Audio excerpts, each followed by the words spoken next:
right, hello and welcome to Adventures in Lollygagging. We're playing One Ring 2nd Edition tonight. Despite my protest, Stephen has joined us again. I was outvoted 3-1. Really strange. But yeah, we're back. We got a group of 4 now. The fellowship has grown, and we're in a bit of a predicament. We have a choice to make, and none of them are good. None of the options are good. No, absolutely not. No, it's terrible. But you guys did meet Marim Ben, your ranger contact that you were sent up to Mount Grom to contact, to learn potentially more about what's been going on up here. You talked to her for a little bit. There might be more to learn. Who knows? But yeah, we learned a few things. But before we get into a full-on summary, why don't we introduce everyone's characters, those types of things. I'm also kind of curious how everyone's doing right now. So like who's miserable, who's weary, that kind of thing. Who's getting tired, who should I target is basically what I'm saying when we get into some sort of combat. So we're going to start with Floy, with our favorite dwarf. Yeah, Floyd's the guy you should be targeting because he's been taking wounds all day. He's got another one, like gash in the shoulder, made him weary. So even though hunting this Rotag guy is going to put him probably even more wounded. Yeah, you because you had the really bad wound from the nameless thing, but that healed because we had that long kind of fellowship phase at the Nadil homestead, and then you got another one. What happened? So did we? I can't remember. Did we decide like what the injury looked like? The wound that you took? Yeah, it was like repeated shoulder slashes, so I got like a gash in my shoulder. Okay, all right, yeah, right on. And how long do you have left on that one? Got 2 days on it. Yeah, I think the rolls were really favorable for everyone who got wounded. I don't think anyone had anything over than like 3 or 4 days. So it was a 1, 2, 3. And yeah, it was really low. So that sucked. But I mean, that's fine. Floy was on death's door just a couple weeks back, so it makes sense. How about how are you doing on hope and shadow there, though, Floy? Oh, my hope and shadow? I think my hope is really high. I really spend that so I don't go below threshold. You hoard your hope. He hoards his hope so bad. It's crazy. Yeah. Right on. Okay. So yeah, you're nowhere close. Have you taken any, has Floyd taken any shadow scars or anything like that? I took one like early on in the first fellowship we did. I did the reset to get one. Yeah. So we were still sort of figuring stuff out. So Floyd, who is your fellowship focus that could be benefiting from those hope points if you were to Oh, it's a radio. It's actually you, yeah.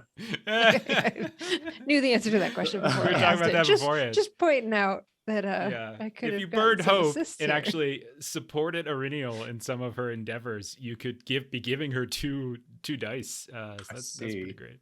Yeah. Mm-hmm. Hope. I mean, I don't know if hope springs eternal. It certainly is hoarded eternally. So when it comes to treasure mentality, I just have to hold on to everything. Yeah. Is that what it? You just yeah. Okay, fair enough. I mean, dwarves, I guess, hoard some things. Most of them, gold and treasure. You hope. So there's that.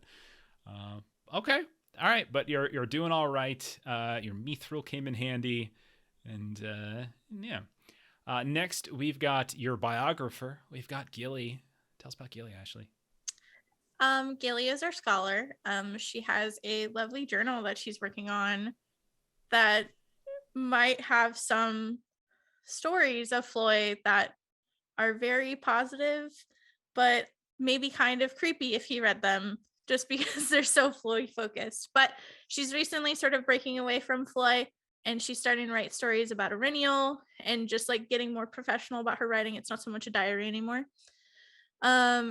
Especially because she saw that super handsome dwarf in the darkness. So now her sights are set on others. But and that handsome dwarf vision looked nothing like Floy, right? It was like some other one. So maybe that dwarf exists somewhere in Middle Earth, and you've yet. I would be thrilled. Ooh, like the Fabio of dwarves somewhere.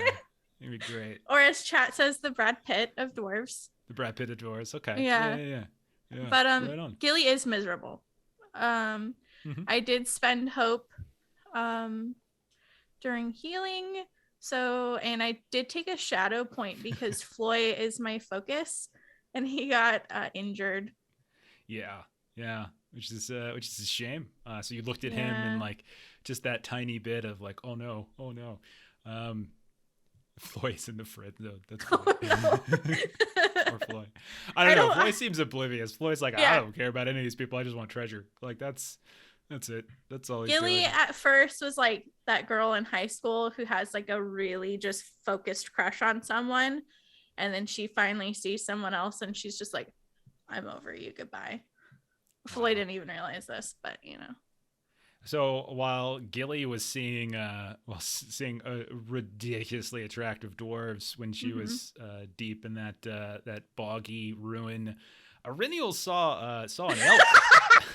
Remember that? The elf was just like Yes. swimming in the dark water. Like, what the hell was that vision? But it nonetheless happened. So tell us did. about Ariniel. Tell us about Ariniel. So Orniel is our Ranger of the North champion. She is no longer weary or miserable, but she is wounded. I don't recall the specifics, but she was wounded for 2 days. And so she's got 1 day left on that wound. So it wasn't too 5 significant if it's only a couple days. Yeah. Yeah, Okay. just 2 days. 5 hope, 4 shadow. So Ooh, cutting it did- close. I did sort of warn Gilly that I might not be particularly supportive of her because I will immediately be miserable if I do that. Yeah. Right. Fair enough. Fair enough. And how are you feeling about the new recruit? Because I mean, I should have asked that to Floyd and Gilly. Like, what's first impression? Don't worry, Steven can't hear you. So what's everyone's first impression of Erebon so far? You can be honest. It takes a lot to hurt my feelings. I'm sorry. Who was that? I think initially really just someone that we needed to help. And I think kind of time will tell in terms of kind of usefulness as our adventure continues. He's on probation. Gotcha. Okay. It's a probationary. It's kind of how you felt about you all. Like we'll see how this goes. Yeah. I know Gilly was the first. Gilly was one that helped you escape too, I think. So Yep. Yeah. yeah, probably has had the most interaction with you. I'm like, But I do think hi. Iriniel's discussions with Erebon sort of assumed that, like, well, clearly you're going to join us. And he was kind of like, I mean, chill a little. I'll think about it. I'm scared of commitment, so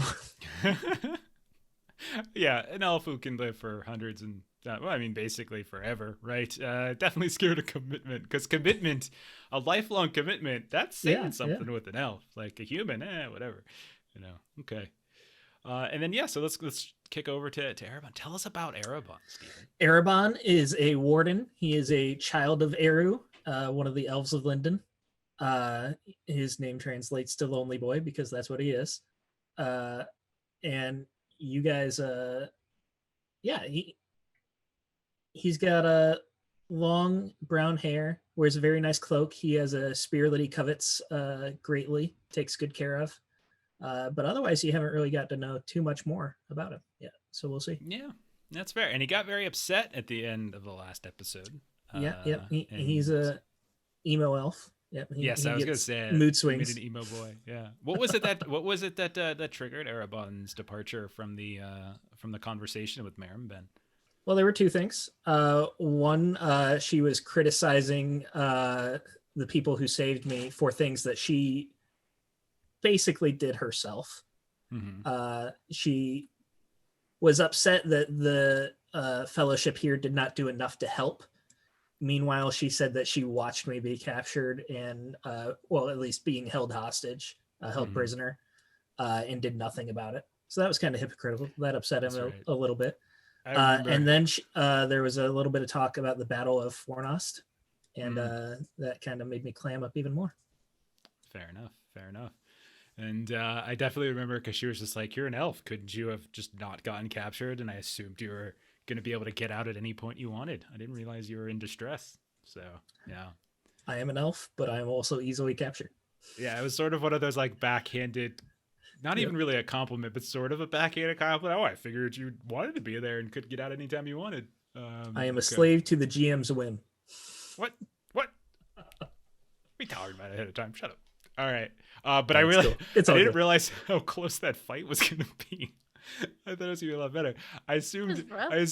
Iridial would follow the elk that I showed her, because that was sort of like, I figured like, oh, she'll get it. Like, she'll get it. She'll get the elk thing because we've seen it a couple times now, and like she'll follow it. And she's like, yeah, it's not too interesting.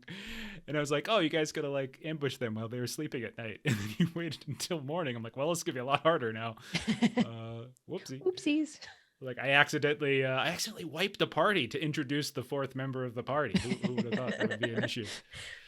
Okay. All right, let's get started. So about that elk. So a long story is that like you guys are up here in the north because you're trying to figure out what's going on. There's been a lot of these different rumors and stories about activity up here to the north in Angmar and in the hills of Rudauer.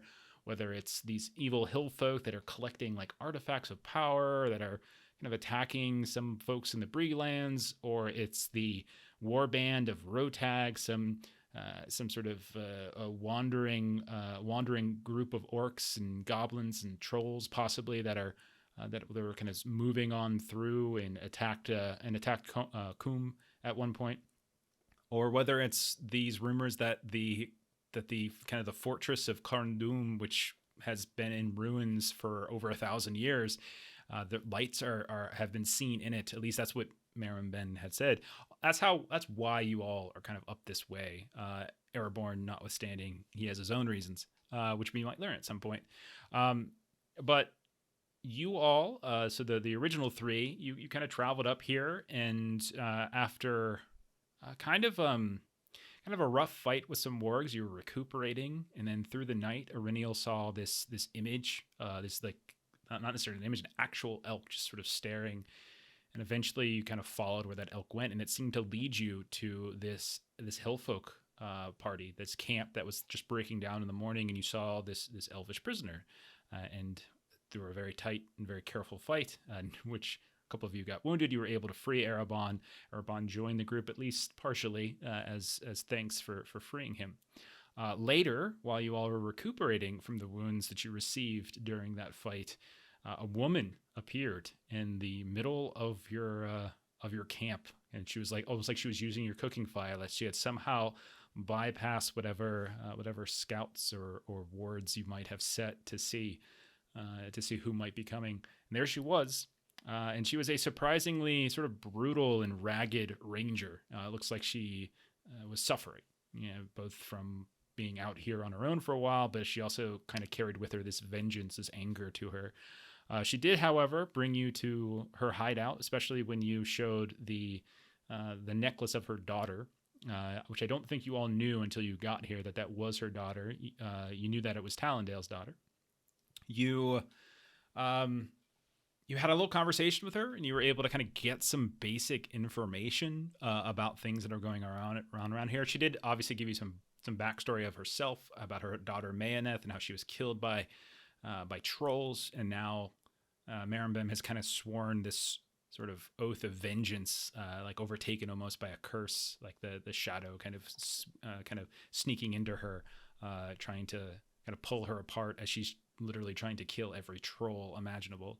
What do you all remember from your conversation with Marambin? I'm curious. So yeah, see who took good notes. I probably not what you're looking for, but I remember Floy making friends with her because he's like, I have an ear of a troll. Look what I have. That's true. Yeah. He did win some brownie points with her for that. That's fair. Yeah. And then there was also the discussion of the pearl. Mm-hmm. That's right. Something Also came Erebon was able to identify. Right. I did not actually get a chance to talk with Gilly about that yet, though. Yeah, he knows that. We don't know that. Yeah, Gilly doesn't necessarily know, but we, as like the stream, kind of know that it Yeah. has ties to Celebrian, who is the wife of Lady of Elrond, Rivendell. Lady of Rivendell, who has for a couple hundred years now been gone and had left for the Undying Lands. Very tragic story there. Okay. Any other bits of information that you recall? I have Distinctive drakes feature. and snow trolls. Yes, you heard. as well? You Mhm. heard that some creatures have been coming down from the northern waste. Creatures that haven't really made it onto the southern side of the mountains of Angmar in quite some time, including a cold drake, which is quite similar to a dragon, and clans of snow trolls have come down as well. At least that's what your ranger contact has said. Any other things that we remember? It's just not from the north that Angmar pulls its forces. Rotag's band is not the first adversary she's seen come up from the south, the hill folk. She's seen them travel across the dreary lands. And then also there's some structure to the west that's not within her normal stretch of ranging lands that seems to be moving. In terms of prisoners, she doesn't normally see them capturing people. The hill folk. Right. I think you're reading your notes. She's not entirely sure exactly where the stronghold of the hill folk are, but she knows it's to the west and it's beyond her normal kind of range radius around Mount Grom and the Moors and such. Okay. Sure. And she did actually see Rotag at some point in the warband, but she knows that they kind of went over the mountains there, over Mount Grom, over the Moors, and kind of left. Doesn't know exactly where they went from there. Rotag was a troll? Yes, that's a troll named Rotag. That's the big one. I wasn't even going to give it to you if you guys forgot. That was a big reveal that it wasn't an Rotag. An Olag High. Yeah, it's not troll folk. It's some sort of new or special breed of troll that actually has only been seen probably over the last 10 years or so. So it's something new. And the biggest thing is that they don't seem to have any, they're not really affected by sunlight. And they're sometimes confused. They could easily be, to like the uninitiated, can easily be confused for like a very large orc. And that's what she claimed it was. Let's go ahead and pick up. We'll say, let's pick up shortly thereafter. We're still around Marinbem's home, her little hideout here, which is filled with traps and strange trophies, like kind of brutal trophies here. The trophies that are on the wall seem to be a mix of what looks like some kind of some like memories of her daughter, whether it's, stuff that might have been her daughter's or maybe sketches of her daughter or something like that. But also these brutal like trophies that she seems to take from the kills of the trolls that she has around here. Erebon has just stepped out just a few moments ago. You told me there were plenty of traps to watch out for. Yeah, I mean, we haven't even discovered the fact that Erebon's dead, impaled by a massive boulder. Technically, I died in session 1. Well, Erebon's session 1. Yeah, Erebon's a wraith. What's everyone doing? You're still around? I mean, it doesn't have to be immediately 5 minutes later, but we're still in the area. What do you guys want to do?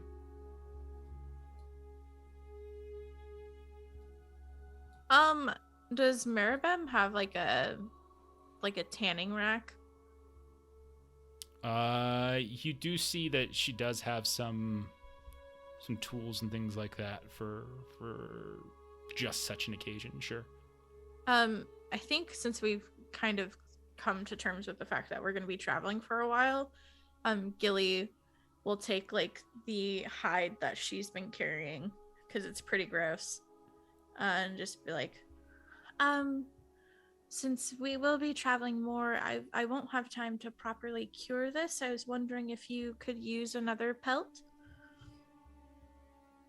She looks at those and kind of the crude cuts here and there, because I don't think the crafting roll was great, if I recall correctly. We got one success, yeah. Yeah, it wasn't like some great success. Like they're passable, but they're not impressive. And she'll kind of look at them, raise an eyebrow, and then she'll point you over to like a corner of her cave, and she'll say, Go ahead, little one. Have at it.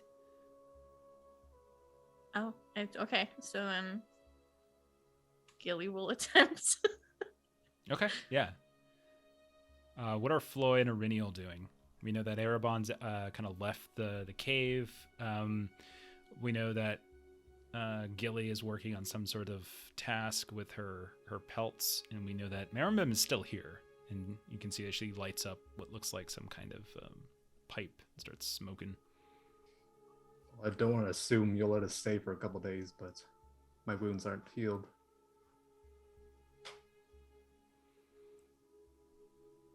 She sort of looks at you, continues to raise that eye even further now, as she kind of looks down. And she says, She looks closer, like down at Floy at this point, her head kind of cocking now, and you see she picks up like one of the one of the pieces of wood she has that's kind of stirring the fire and kind of holds it kind of closer to your face to get a better look at you. And she says, I've seen you, dwarf. I don't know where that voice came from. I've seen you, dwarf. What do you mean? No, I don't think you'll be staying here. I've seen what follows in your wake. Doom. Shadow. My dreams have been filled with the face that you now see before. She kind of looks over to Arbenio. Have you not seen it? Have you not felt it with this one? I have seen him be quite brave and stout in battle.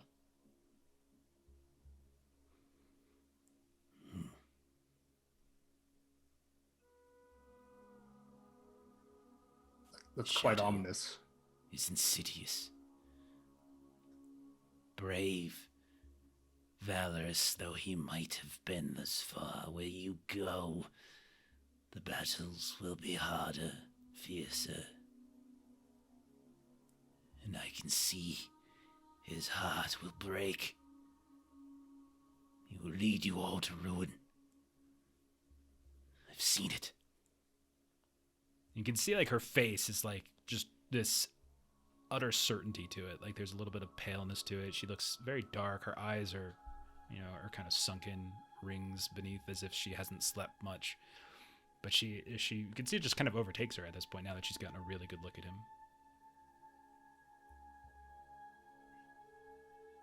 Then I believe you might be opposed to what I'm about to propose.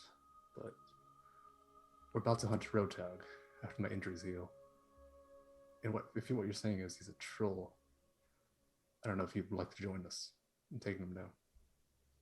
So that you can take me to my end as you will take your companions. Greedy, cruel. I will not follow this one.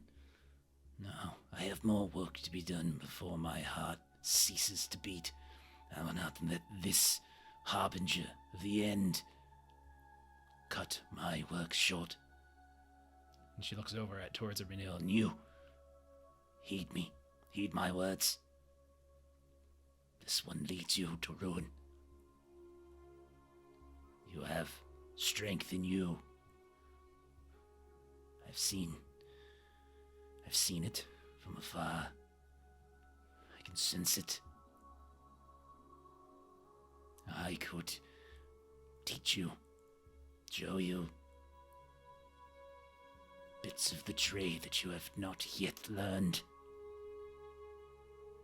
If you stay here and not follow this one, I tell you true in my heart, the shadow follows him. You feel like this cold wind just sort of whoosh in as she speaks, and like the flames kind of flicker, and then they kind of dim. Everything grows dark really quickly and just seems to sort of swell around Floy, and then recedes. Irineo was sort of stand up a little bit taller when Maribel is saying that she like sees something in her. But then she, kind of when that gust comes through, she'll sort of loosen her stance a little bit and just say, if circumstances were different, there might be time for training, but now does not seem the time for diversions such as that. I will heed your warning and be mindful where we step. But I think, if not us, who? And we've made it this far already. Okay. She sort of nods solemnly at that point. Pity. and she'll kind of wander over towards Gilly at that point and kind of oversee and just look at what you're doing, give you a hand or point something out. And every now and then she'll look back over her shoulder at Floy, and you can tell that she's genuinely disturbed about him for some reason. Erebon, what are you doing outside? I would be moping pretty much. Okay, can you roll a moping check? Yeah. Okay. I'm probably kicking some pebbles. Okay. I wouldn't go too far. I'd be just outside the mouth of the cave, just a little bit distant, just getting some fresh air. Okay. You do hear in the distance the sounds of like kind of wargs and wolves kind of howling off to the south a bit. You think to the southeast, you don't see anything. It's definitely, the day is certainly waning a bit, and you can feel what little sunlight that was remaining is now almost gone entirely. Travel in the darkness might be somewhat dangerous, so you might be stuck here. Meanwhile, back inside, Floy, Aurenial, what do you do? Aurelio would sort of turn to Floy and just say, she genuinely believes that ills will befall our task. Under what knowledge? How does she know? This lady, she's obsessed with trolls. I offer to go hunting and she says no. Makes no sense. She does seem of a single mind with her focus, but she genuinely has reservations about you. I hope she's wrong. But we have... Well, I'll prove her wrong. Floy steps over, attacks her from behind. So a little time passes, we'll say. Let's shift a little bit. Little time will pass. Eventually, everyone will come back into the cave. Even Erebon, I assume, at some point. Well, at some point, I'll come back in. Yeah. And food will be kind of cooking on some sort of fire inside this crude metal pot, some kind of stew. You can see there's a hole in the cave ceiling wafting out some of the smoke. And I know Floy was interested in trying to convince her to come with you, so let's dig into that a little bit more. Let's engage in a council. Let's bust those rules out. So if you want to do a council, first of all, what is it you all like? Is your only goal here to try to convince her to come with you? Or at least like something else? escort us down the mountain. Okay. All right. Are there anything else? I would agree with that. Okay. So everyone's kind of on board with just either like ideally she'll come with you for the whole journey, but otherwise it'll be more of like at least come partially, right? At least escort us somewhere out of the areas that she's familiar with. All right. So that sounds like, I'm going to say that's not an outrageous request. That's, I think, overstating it, but we'll make it a bold request. So I'm going to put the resistance at 6. Then just kind of going back through the rules. So we're doing that. I think the introduction, you kind of met each other already. I'll let as you're eating, if somebody wants to potentially reintroduce the topic of maybe her aiding you all more directly, we can say somebody could attempt to make an introduction roll. How about I follow up on the initial showing of that troll piece, and then even tell the story of how we already encountered a troll here. Like, we're not a burden here to you, or we wouldn't be a burden to you. Does all sound okay to you? Because you're trying Yeah, to sounds show fine. that. All right. Now, here's the thing. Floy, you're going to get a -1 penalty die for reasons. Okay. Uh, Let's see. and again, before you roll, because we Yeah, always yeah, I'm forget looking this at- in the early days. I'm gonna spend in the some early... hope here, guys. There we go. I'm gonna be proud of Hell yeah. my troll slang days. Okay. So this is Get this, one so hope, this I is think. the introduction. This I is get setting 2. time limit, basically. That's inspired. Okay. All right. So roll. Let me know how you do. Oh, it should be. Don't forget, you should have had the 1 penalty die. Did Yeah, you I forgot it? to take that off. Let me reroll. Okay. All right. Sounds good.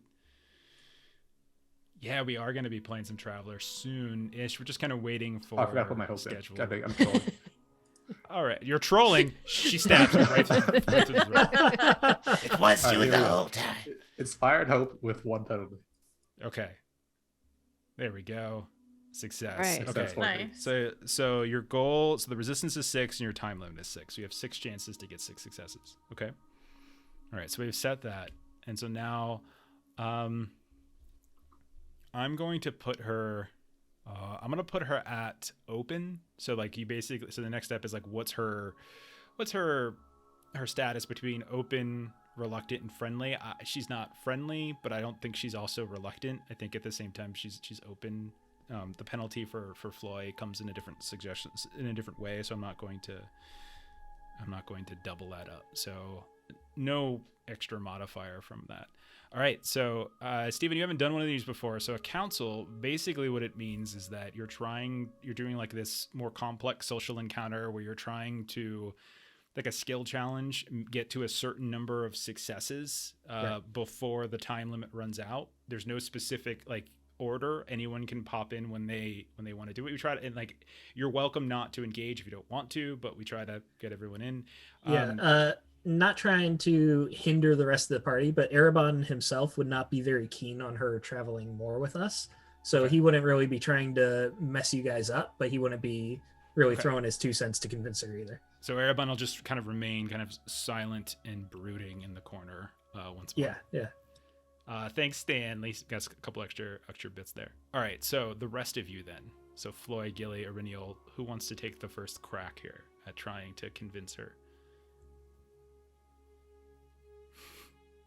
So let's see.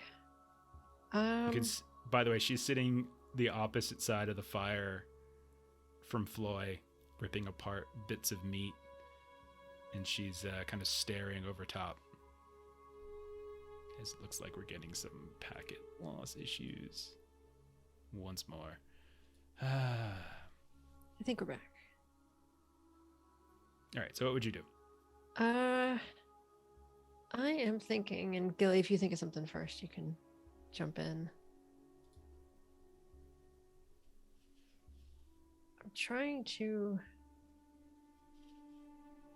convince her that, we're going somewhere we've never traveled before, so having her assistance out is going to be necessary. Okay. I mean, it sounds like a persuade thing, I think. Thanks to Ultra Twitch. Appreciate it. It's more. Ever pass down some ranger ways to the daughters you never had? Ooh, yeah. Oh. Be like, I might not be able to stay with you this whole time, but if you could at least train me for this moment. I like that. In Harton? Okay, you can do that, but I'm going to warn you that if you fail on that, if you're trying to basically play the daughter card, if you fail, this will end this. Oh, will you end don't have a to be that disaster. direct. I was just Yeah, I'm just not gonna let you know. necessarily Okay. that, but I think kind of what Ashley was saying, that like she did say that she could train me, so this would be a way that like while she comes with us for a bit, we could do some training while we're traveling. And Okay. so then we would get the assistance, and then she would be leaving us in a better place to be successful. And that's in Heart and How? 'cause it's It's better about than raising my spirits and stuff like Yeah. that. So I No, don't you're know right. if that's it It's still seems like persuade. persuade to me. All right, I'm gonna spend a fellowship. Fortunately, to get Stanley and that. Too Old to Twitch just gave you some support from the audience, so you can use that. I'm as well. gonna take one of those. So it's gonna be feet and a +1. Oh well. Oh no, that's bad. Okay. So as you talk a bit about like how like she would be helpful and kind of what teaching you, or just like kind of being like what exactly do you say to her? So you said that you could train me, and I agree that I could use some training, but we just don't have time to stay here for training. But if you were to come with us while we travel, we could do some training, and so then we would have the extra assistance and could pass down that information to me as we go. She'll kind of nod, listening to you the whole time, chewing, but you can tell that she doesn't seem to be swayed. She takes like a big gulp of like whatever she was chewing and kind of spits a small bone out. And then she says, kind of clearing her throat, she says, There are still trolls on these mountains that need killing. And until they are all taken out, my purpose is here. And don't think that killing these trolls here isn't going to benefit people later. They do wander, after all. If we take them out here, they can't wander elsewhere to harm those to the south. You act as though the very things I've been doing here are somehow not helpful to the overall fight against the chateau. You act like I am some hermit hiding away in a cabin within a forest, not trying to harm the growing enemy in the darkness. I fight him every day here, and in the grand tally, I believe what I do here helps many. all right, who's next?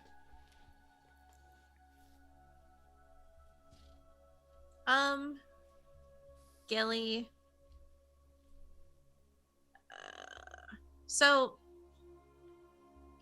Gilly just kind of wants to do.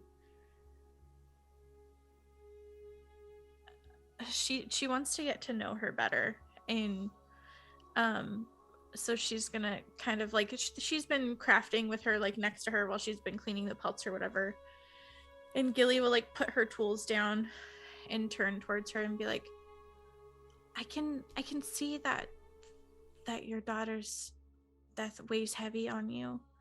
Could you tell us more about her? Okay, what do you want to roll?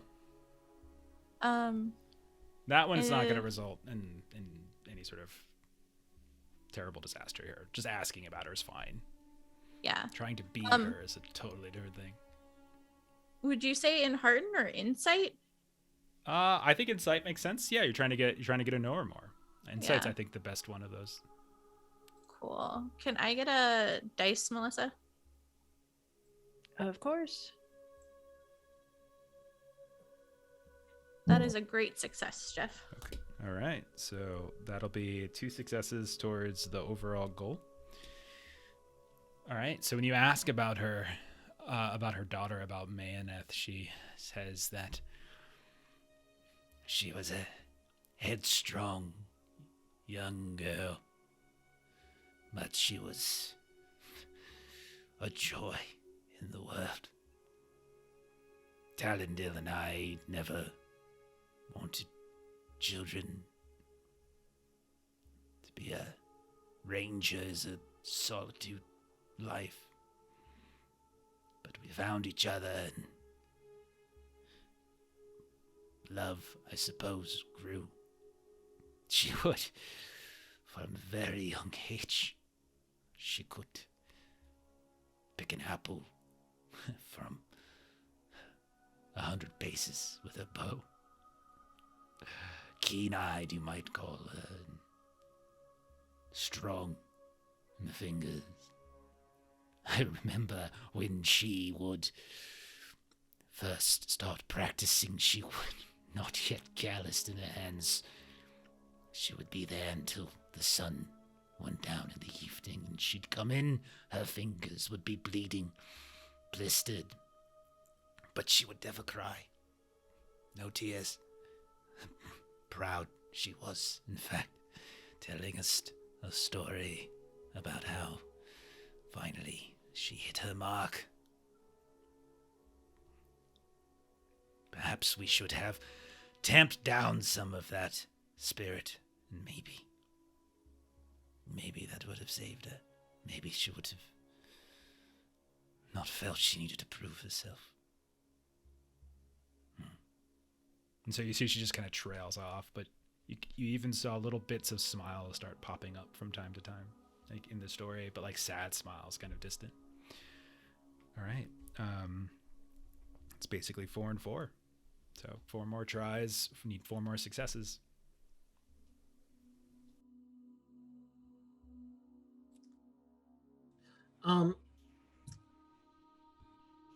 I think Erebon would pipe up there when he sees the sad smile, and he's going to start softly singing an Elvish song.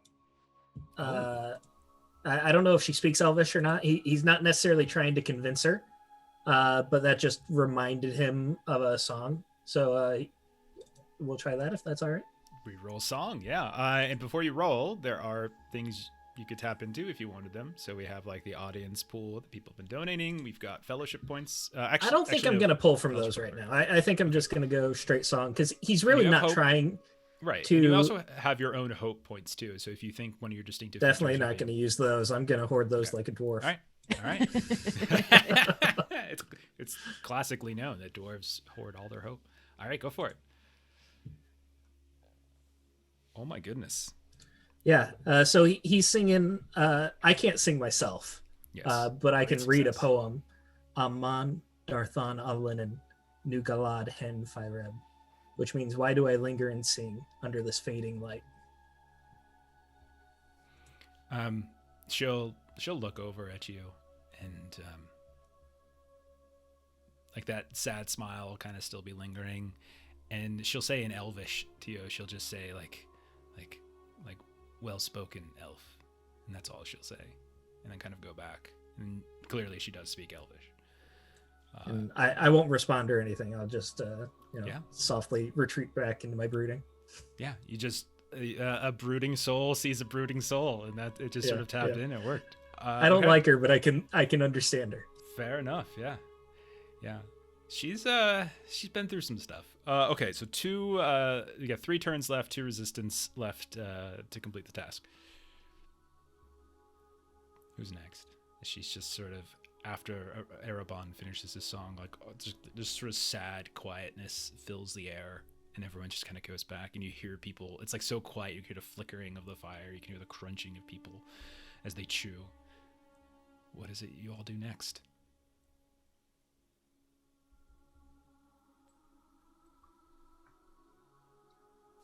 Remind me, we're taking her out down south?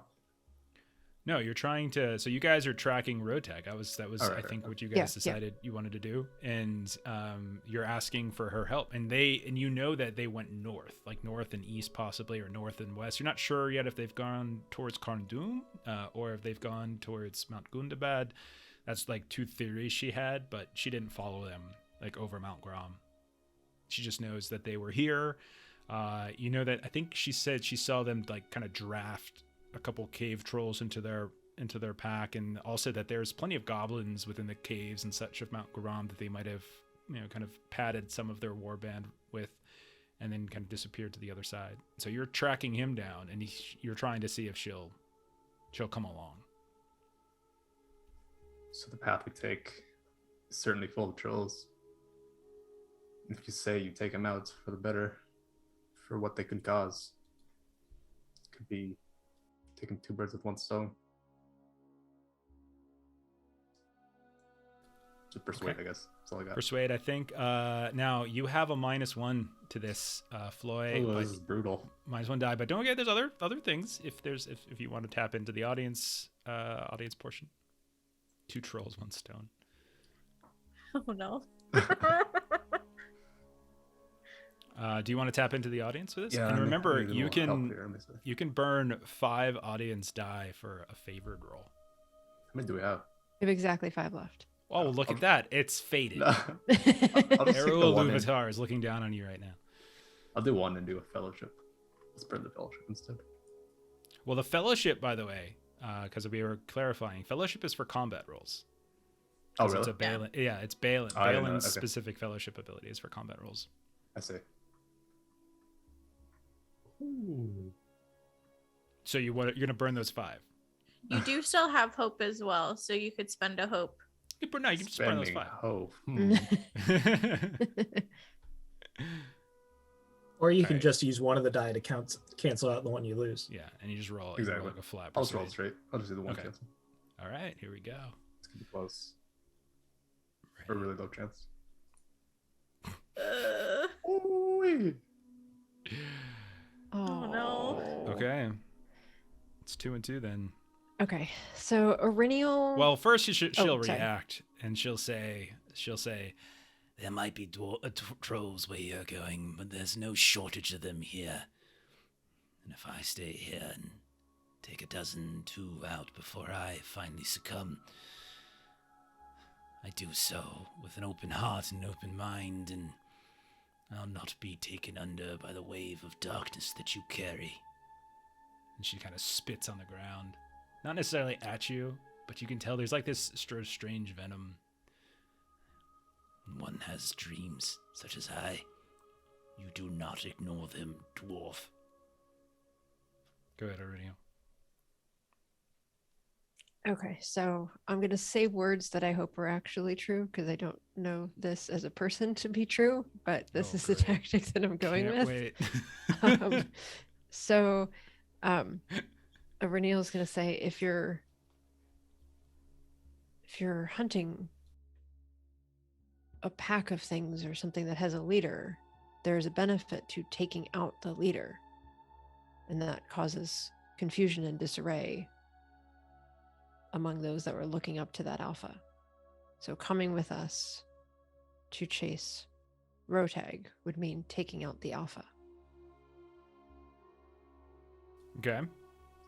I think that's hunting. That's what I was aiming for. It's is hunting? You really want to roll hunting on this? knowledge. I do.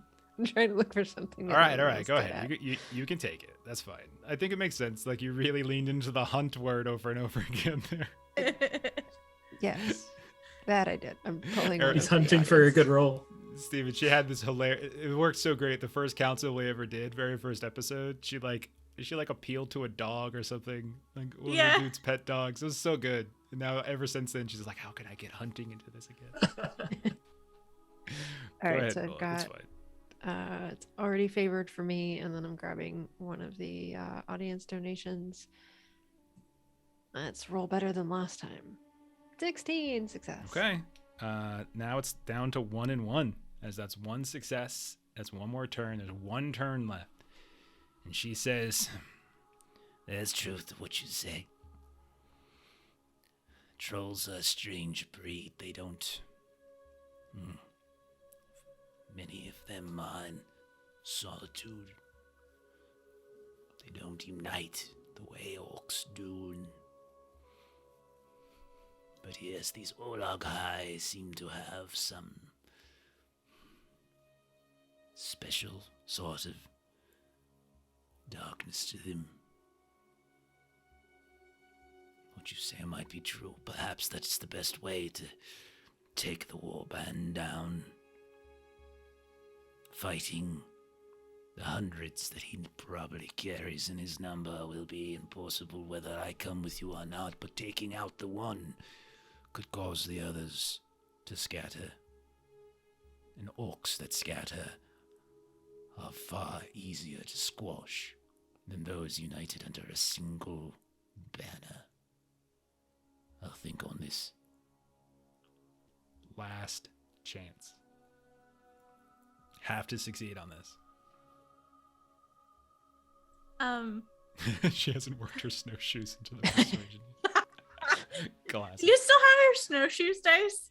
Just like It's- scrolled away? it's two You left. can use them. You could use them as long as you don't like overuse it. Like there's a point where like you can overuse your useful item, like if you're kind of banking it on it all the time, something like that. Like, but you can use it more than once. Just it's a not straight up consumable. bribe. I will give you these if you come with us. I don't think she's gonna buy that. She holds These up. are the She already has most her useful own. They're like snowshoes you'll ever have. you should like the Nike swoosh. Like I already have these, and they're way better. These are high quality. Gilly, are you gonna try to clutch this? Yeah, I'm terrified. So I want to do a courtesy roll. She will kill you guys if you fail. That's fair. It's true. I mean, she did say she would kill us if she didn't like what we said. Okay. So I want to do a courtesy roll. So Gilly will say something along the lines of, the work I appreciate the work that you've done here. We've encountered trolls and they're frightening and terrifying, and you're a strong person to deal with that day in and day out, to take this task upon yourself. You said that you could just my hiding of our camp wasn't the greatest, so if perhaps you could lend us your skill to at least get down the mountain. Okay. Or So you're something. buttering her up, basically. That's what you're trying to do here. You're trying to like really But flatter her a bit. He's genuinely like honest about it. Like Oh, no, she no, really no, for sure. believes- Yeah. Yeah. Yeah, I mean, like, she's not the nicest person in the world, but like, she's extraordinarily capable. I mean, any of you would know. Like, she's living Yeah. up here all by herself, and she's actively going into these caves and over this mountain and killing like troll by herself. Like, anyone who can do that and survive is quite quite capable. Okay, this is it.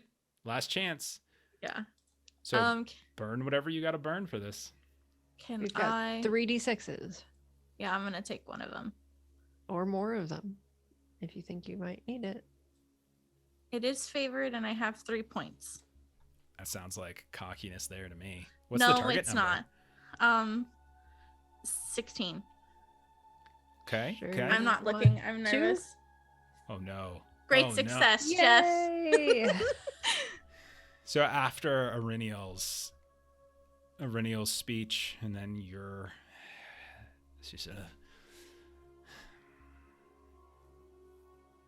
she looks over at Floy, kind of a sneer.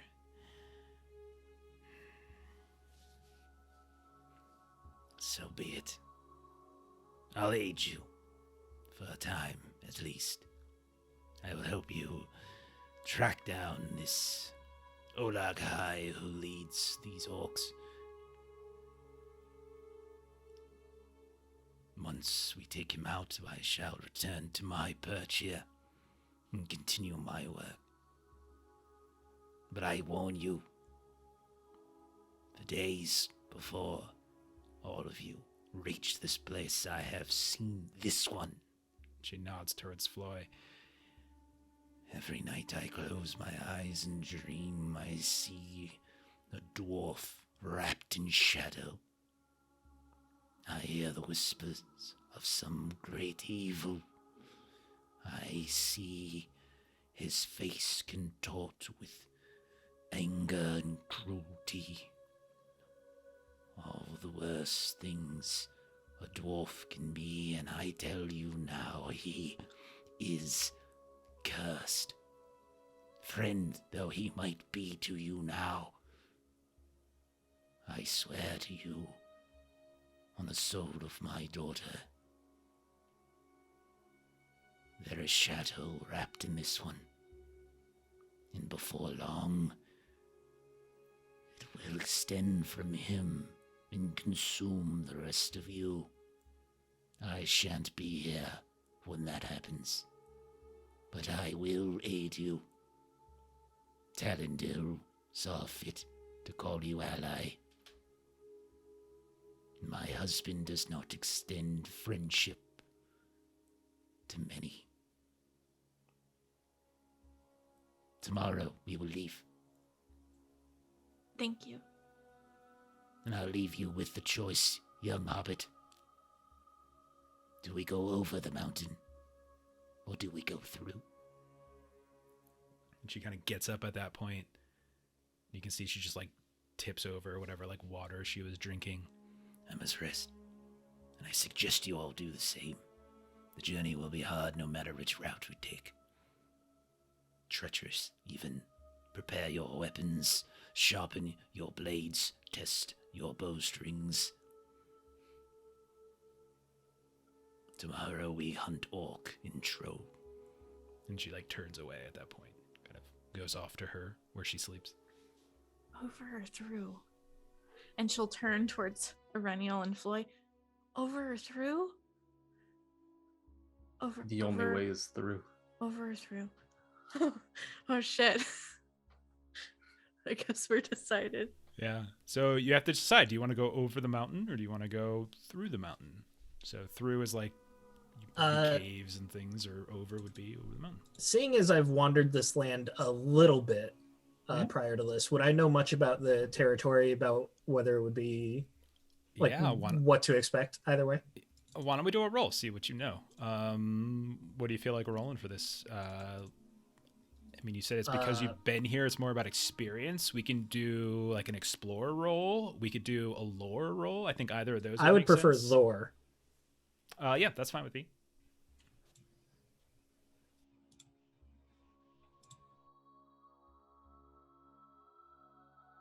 Okay, so with its success, you would know that Mount Grom, everything you've known has been like historically, it's been a place of like kind of orcish activity. Now, until recently, that activity has probably died down. But from what you've heard from this woman, like goblins and orcs and things like that, in the caves underneath Mountain Grom, makes sense. The Ettenmoors, like kind of the mountains that kind of connect over to the singular peak are like overwhelmingly like sort of troll dominated, both stone trolls perhaps on like sort of the surface and in these small troll holes and these kind of shallow caves, whereas like in the deep dark beneath, like in the deepest of caves, likely there's cave trolls themselves that are kind of wandering about. It's late autumn, and you can already see from the weather that like snow and sleet have been kicking up. So if you go over, if you try to take the higher pass and try to go over these mountains, then you are going to be pelted probably with some of the sleet, cold winds, chilling winds, things like that, and that could in itself be treacherous and dangerous.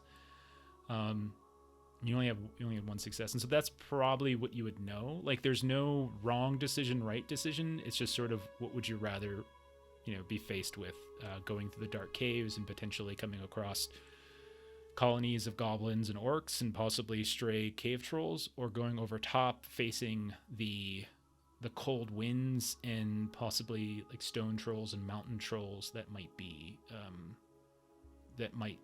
within some of the more shallow caves around some of the ledges and ridges and things like that.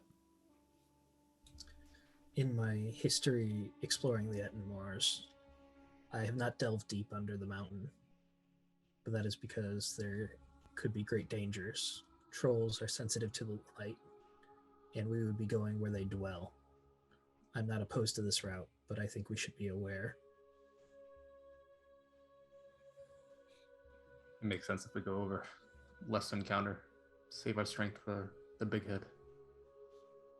To be fair, there could still be trolls above the mountain as well. However, this new breed apparently is not as sensitive to light as trolls usually are, but there's a chance that there will be less encounters with trolls above the mountain. How much more perilous would it be for above the mountain? It's cold out there. You're not wrong. The ice is biting. The wind can feel like a knife cutting your skin. I hope you have a good cloak, little one. I mean, I was working on that extra one for some extra, but like, The wind kind of blows right through me. I won't lie. Irenia will take out the snowshoes and hold them up and just say, I came prepared for an over mountain travel.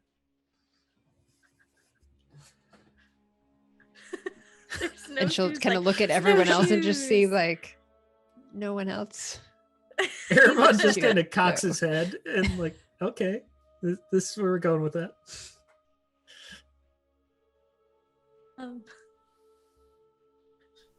Okay.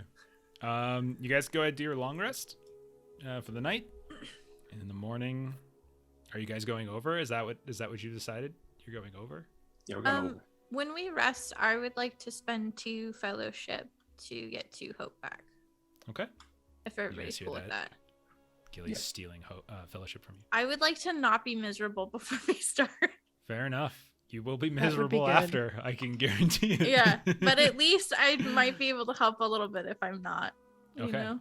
Yeah, I Alright. wouldn't mind taking 1 so that I could actually spend 1 and not be Go for it. miserable. So where does that put I us think you at? guys have a total Ashley? of 6 fellowship points between. We were at 6, so I Yeah. spent 2, so we're at 4. So if you spend 1, we'll be at 3. Okay. Okay. And then does that mean that I am no longer wounded?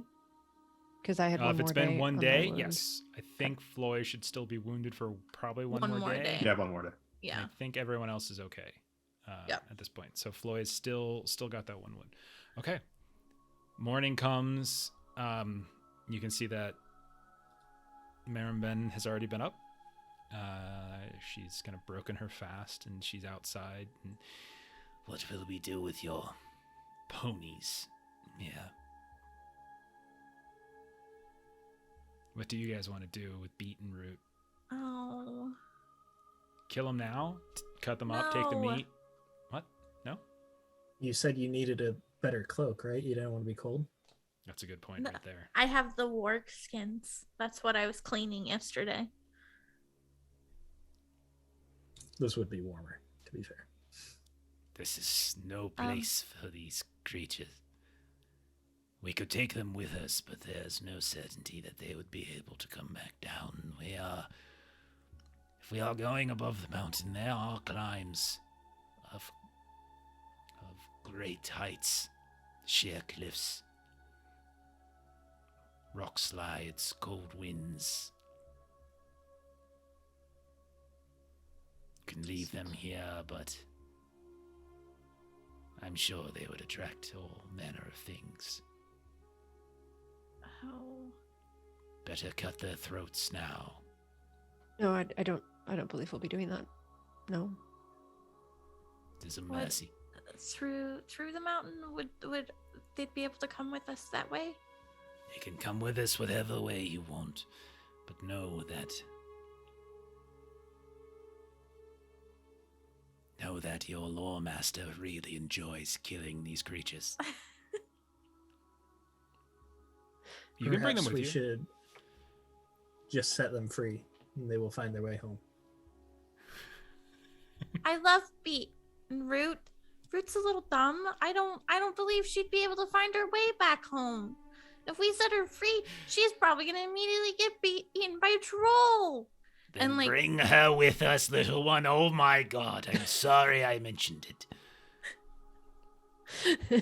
and Gilly's just petting her. Don't listen to them. It's okay. Okay. You're the one who just called it dumb.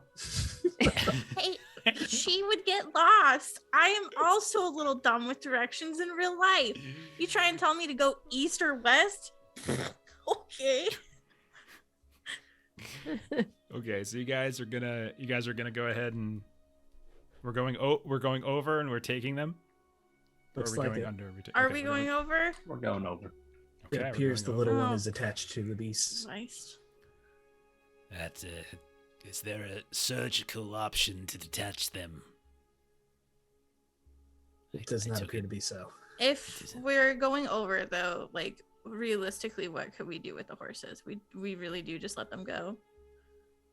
I mean, it's up Well, to you. No, I When mean, they if you guys- freeze, we could use them as a sled on the other side.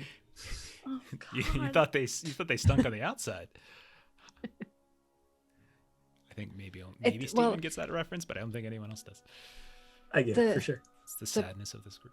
The problem, They don't get my reference. the problem is that if we take them with us and then we find a place in which they can't continue, they would have a very unsafe journey trying to find their way somewhere safe. Where if we let them go now, they're closer to safe places. This may be a dangerous place, but we would be taking them deeper into the danger. I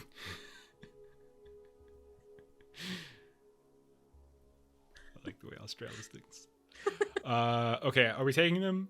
I really don't want this to turn into like a 20-minute conversation. Are we taking them or not? Just a simple question. No, it's gonna be a hassle. It seems like it's up to They Gilly. can It's beat up to up the Floyd. mountains. Oh my I'm not God. gonna let them go. Lightning strikes and kills them both. There you go. You're gonna leave them here? Okay. Yeah. All right, so you leave them around her homestead to hope for the best. I'm gonna write a note. Left ponies. We're gonna take off the bridle and the saddle and everything. Like, All right. just So be free. so going over Mount Gram is going to be a skill endeavor, which much like a council will be a series of checks, etc. You guys will all kind of contribute. Now, the resistance of doing this is, however, going to be daunting. As you're going over in late autumn, nearly winter, this is going to be a resistance of 9. So in terms of time limit, which is the next step, we have to figure out if you have a short time, the time limit is equal to the resistance of the endeavor. If you have enough time, the time limit is set to the value equal to the resistance score +1. I'm going to say, since you guys are literally chasing a warband that's already made this journey over top the mountain or through the mountain or however way they went, short time. So it's going to be a resistance of 9, time limit of 9, which means Oh, damn. this could be bad. Now, I will say this, though, in terms of like how well you do, there's different tiers. So like there's not going to be there's a potential for a disaster, but the disaster isn't like you guys are going to die or everything. But there could be, I'll just let you know ahead of time that if you guys meet with disaster on this skill endeavor, they're going to get to wherever they want to go, whether it's to Karn Doom or whether it's to Mount Gundabad, whatever it is they're going. If you guys meet with disaster, they're going to get there, meaning they're going to be so far out in front that you're not going to be able to catch up with them. And then sort of passing, but with woe of some kind, you're going to be able to perhaps catch up with them in a disadvantageous situation. And if you can succeed as skilled endeavor, it might gives you opportunity to continue to go. But we'll have we'll talk more about that, but like you're not going to not be able to get over the mountain. It's just a question of, does it delay you so far that you can, the next sort of chase sequence, as we get over the mountain, you guys might be in a worse state. Got it. Okay. How long will this take? Is this like a multi-day thing, or? Yeah, so this is going to be, we're going to abstract this over the course of a couple days. So don't think of this as all happening in one day, but yeah, it's going to be a couple days worth of time as you're kind of going over top, in some cases through crevices, doing climbs. So this will So Flo, your last day of injury will Yeah, because come and go. mechanically I'll be weary if I don't heal with this wound. Yeah, and stuff so like that. we'll say for for the first 2 rolls, we'll say Floy, we'll call it 1 day, and then after that we'll call it a next day. So that kind of thing. So yeah, let's sort of dive in then. Let me see, what music do I want to do? Let's get a little wind action going, because there's gonna be a lot of it, and it's probably gonna kill you guys. And then I'm gonna put on that. Okay. So you guys begin to ascend. Now, the mountain itself, you guys have been in the foothills. You have not been anywhere up any of the major ridges or the peaks and things like that. But you can see from a distance, when you came up close, sort of these very jagged rocks and ridges, some sheer cliff faces, things like that. And throughout the first half day of travel, it's not horribly complicated. It's just you kind of almost catch back up to where you had been before. You kind of pass by the watchtower where you had left your note, your signal for Marambem. and then you even kind of climb up next to this that pass where you had encountered the stone trolls and just sort of hack through them. Marambem perhaps even mentions something about them to you, and you're able to sort of retort that you were able to take one of them out. But eventually, as the day progresses, like this fairly thick fog just begins to just overtake the area to the point where, as you've ascended up the basic foothills, it becomes very, very difficult for you to see anything at all. You just hear sort of like these distant muted sounds of each other's footsteps. You can no longer kind of see the party at any point. Periodically, you'll hear them kind of call back and offer some kind of like order or something to look out for. So here it's about this time when someone's going to roll the first skill endeavor to try to help you kind of navigate through this fog area and kind of in the early foothills. So again, you're going to go ahead and just give me a skill check, whatever you want to do. Who thinks they can kind of help the party through this initial challenge? And because you convinced Marambem to come with you, every one of the checks that you do will have a bonus die. Awesome. So I'm not rolling them with her, but she can help you. Go ahead, Floy. Sorry. I've got Scanner Explorer. Explore would be awareness. Awareness would be good for looking out for dangers. Explore could be trying to find a potential path forward that might be away from this. Scan could look for something hidden amongst the fog. I'm weary, so I don't know if I want to be the one to roll this. Yeah, maybe wait a couple. I think rounds. I would like to use awareness just to make sure that the group stays together. If we're having trouble seeing each other, I'd want to make sure we don't drift too far apart. Okay. All right. Go ahead and make the roll, and then kind of we'll sort of narrate what that looks like after you make the roll. Okay. Success. Nice. So that will Fire immediate- tonight. Yeah, it's doing great. So Erebon, how do you make sure that the group stays together? Like, what is it you do? Well, I am keen-eyed, being an elf. So I would be trying to see through the fog for any sort of shadow or movement of the group. Just trying to stay in the middle of the fellowship, just making sure that I can see two ahead and I turn around and see two behind, that kind of thing. Sure. Making sure that no one drifts too far apart, and if they do, I call for people to slow down, and we play Marco Polo a little bit, making sure we're all aware of where we are, softly of course, not trying to call too much attention to each other. Okay. So you create this kind of call response system. You look for shadows here and there, and through that you're able to constantly kind of keep in contact with everyone until you manage to find this sort of nook and cranny between these two sort of jagged break-off peaks at the base of this mountain, and you follow that for a bit. Eventually you find yourselves kind of going up what looks like a fairly steep slope, and you journey up here for a not insignificant amount of time. Like the trail end of some of the fog seems to sort of rush in after you, but because you're continuing to go higher and higher, you eventually leave it behind. When you look back, you can see these little tendrils of fog just sort of whipping around here and there, almost as if the fog itself has some kind of life to it. But such thoughts are strange and likely untrue. As what little sun is available, and there's very little here, begins to set to the west after your sort of first day's travel. Like Marambin is kind of pushing you forward, like it's important to get further and further, and up ahead there might be a better place to camp for the night. You come across this sort of jagged crevice that breaks through the path going forward, as if at some point recently there's been some kind of crack in the ice, some sort of split in the rock and the sludge itself, and you can see that the bottom of this crevice dips extraordinarily far down, and it's shrouded in darkness. But unfortunately, it doesn't, like the path that you were kind of taking, that Marambin was kind of leading you on, was supposed to kind of cross over here. And you can see that she looks down with consternation, and she probably even says that this crevice is new.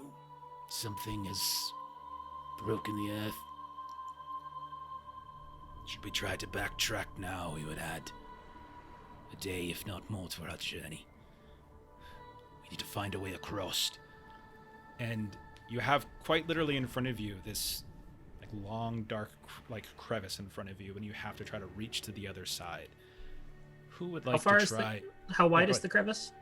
You would probably put it at, I mean, it's not that thick, so maybe it's like a 10-foot at most, like at sort of the most narrow portion. And how long are those snowshoes? 47 feet long. They are Come useful, with right? 50 foot of rope each. Right. Frollo. That's good. Okay. You weren't with us yet, but I've had to make some jumps when we were down in the bog and across the ruins there. I think I can, if you can attach some rope behind me, I think I can span this and find a safe passage for all of us. You wish to make a 10-foot jump across this crevice. There's headstrong and there's foolish. But perhaps if we wrap the rope around you, we can pull you up and mock you for your stupidity afterwards. I'll take a running start.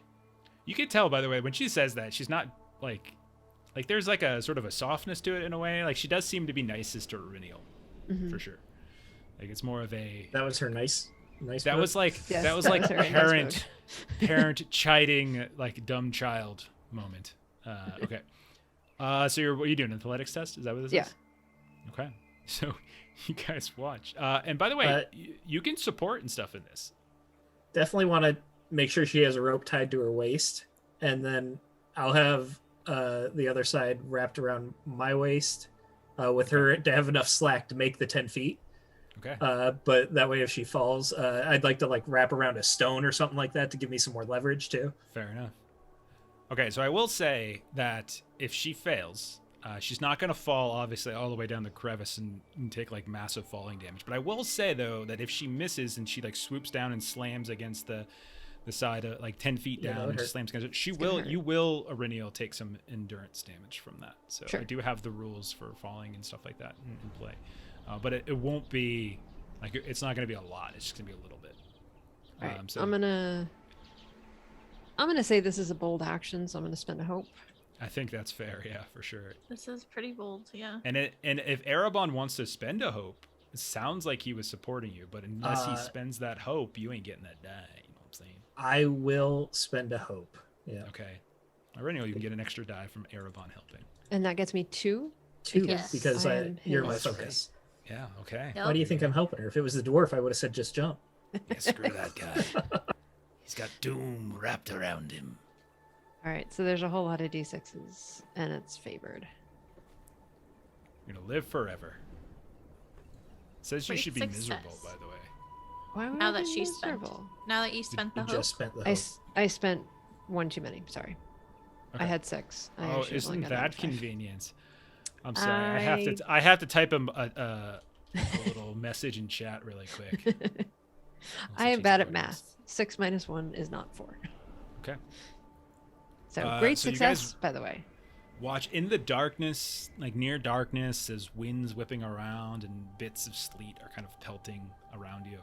You watch Auriniel, she just leaps across, and there is utter darkness in the crevice below. Like you have no idea how far. You see little rocks and bits of sludge from some of the ice that's sitting on top of it fall down and disappear, and you listen for the sounds of the rocks hitting the bottom, and you can't even hear it. That's how far this likely dips down. But she lands on the other side, kind of tumbles ever so slightly, and comes to a stop on the other side. And you are able. It's another success. Well done. Well done. You're able to set up a rope and kind of climb across. Kind of do like the military climb. Everyone can do this. We'll say because of the rope, I'm not going to say anyone. Actually, should I make you guys roll athletics test across? Should I do that? Oh, no. What do you think, No. Long? Should I do it? You're the voice of reason always. How many ropes do we have? Do we have more than one rope? No, it's just my No. item that I brought. I prefer you didn't. Okay. So because Long fair. said prefer, that's fair. Long's usually reasonable about like, yeah, I'll eat it. Like, so I've got Yeah. this poison cheesecake. Okay, I take a beat. Yeah, so he's always usually good. So if Long's saying that. All right, you guys get across, and you kind of camp out for the night. And Long, you're able to get your one bit of. Sweet. Now, morning does come, and when it does, you realize that despite the fact that you're kind of on the southwestern bit of the mountain, you're still expecting like some semblance of like light. At least the shades of gray should get lighter. If not, you actually get real sunlight. But morning comes with like the crackling of like storm, and you look up and you can see that above you, like there's these heavy, horrible clouds that have begun to surround like kind of the summit, the peak of the mountain, which is actually beyond your vision at this point. And these horrible, chilling winds begin to overtake you. Everyone, go ahead. What I would like you to do is, what do I want you to do? I want you to roll. Well, actually, no. Let me give you guys a chance to do the skill endeavor first. So go ahead and does anyone? So as like you see around you, like bits of sleet are just sort of pelting upon you. You guys are kind of getting hit with these chunks of ice. Like the darkness is sort of overwhelming. You can feel this intense cold begin to wrap around you, and sort of moving upward and forward is going to be even harder in this. Like the fog was one thing, but at least it didn't hit you and didn't have this active iciness to it. How do you all want to try to push forward through this kind of, even if you don't want to push forward, how do you want to sort of overcome this in some way?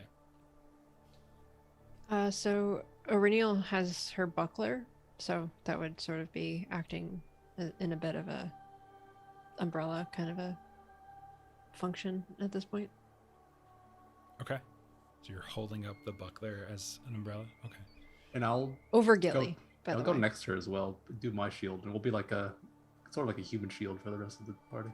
Okay. You create like a phalanx thing kind of going on. Everybody kind of holding up shields and bucklers and kind of moving. I don't have a steadily. shield, so Erebon dies right in front of you, pelted Yeah. by ice and snow. Okay. All right. How? so there are two shields over Gilly right now. I think they're huddling, and the idea is they're What putting their if- shields up. What if we took like those pelts that we had that Gilly was working on and we used them kind of like as tarps or something? But Okay. I was also thinking we could do like an awareness roll to just like find some cover. You could do that. I was gonna say if somebody wanted to do battle to try to like get everyone together into this sort of tight phalanx group, keep your pelts overhead, because I know that Floyd and Renil both had this idea. Oh, Like that would be a halfway decent use of battle, which is different than what we normally get to roll in these types of endeavors. So This is true. I get 2d6 because of my helm when I do battle. I think Aurenial should roll then. okay. And we do want to keep moving despite the weather, right? Like Yeah. we don't want to take Yeah. cover. Yeah. Yeah. Yes. I am sort of loosely keeping track of that. It's abstracted somewhat, but I am keeping track of that. Because if you do catch up with him, there's different tiers of catching up with him. Great success. Great success. Okay.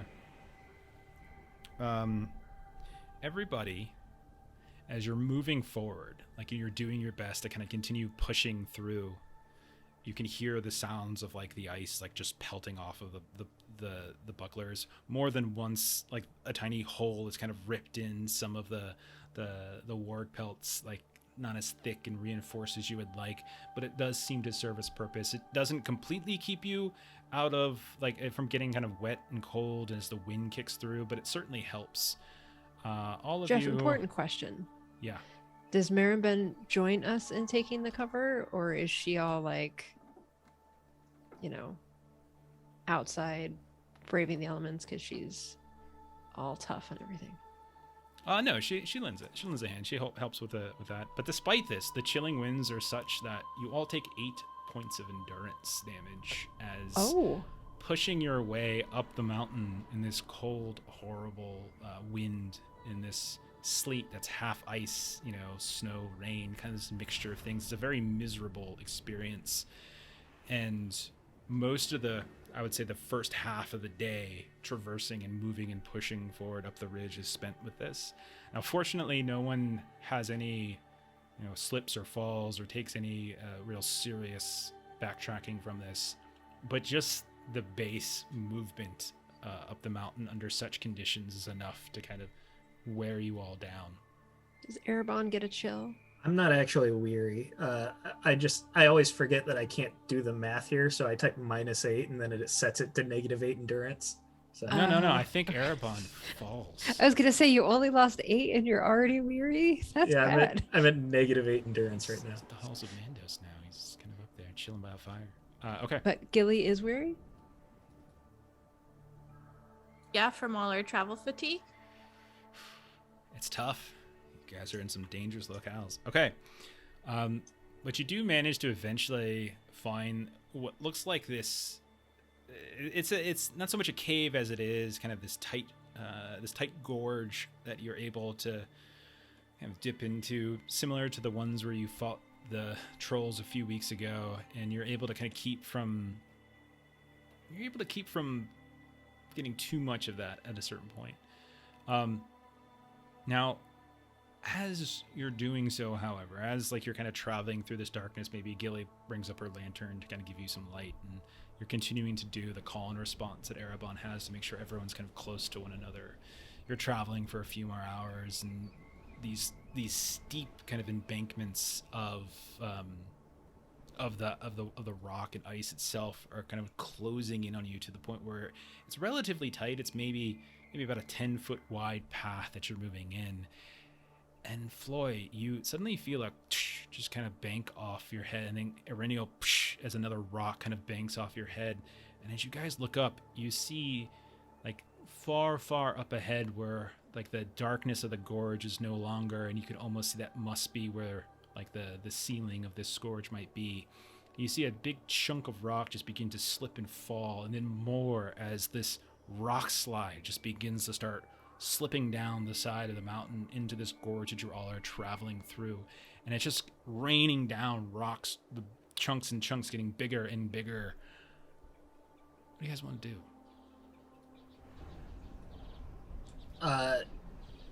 Is this gorge kind of big enough that we could like huddle against the wall and hope that it would go over us, or are we like right in the way? It's sort of however you want to decide. Like I'm fine with like you can attempt to huddle, and then based upon the roll, we'll determine whether that huddling was successful or not. That makes sense. Well, we don't have much time to actually act, right? Because it's just rumbling down. Yeah, so someone basically is just going to make a skill endeavor roll here, and then we. Yeah, like Right. I like to do like a scan along the cave. We're in the cave, so I'll like scan along the walls if there's anything to cover. You can Find like a little alcove or a tiny yeah. little nook. That sounds perfect. Yeah, go for it, Floy. Yes. Your dwarven eyes. Saura. Oh, success. You oh boy, you rolled a Sauron? I succeeded though. I know, but you rolled a Sauron. Yeah, I did. He helped Okay. me succeed. All hail. All hail. So Floy, as you guys are like kind of scrambling around trying to protect each other and yourselves, Floy, you notice a kind of a crack in the wall, of the gorge, and it opens up into a sort of a larger cave, and you're all able to quickly like kind of plunge into it. Those of you with height, so Erebon and Irinial and Marambem, you're having to duck. Gilly, Floy, you probably don't have to duck as much, but eventually you kind of crumble. You kind of get underneath as the walls behind you just crumble, and you can see that you're kind of trapped. Like you can't kind of go back the way you came, but you have managed to get out of the way of this. Get out of the way of this sort of rock slide.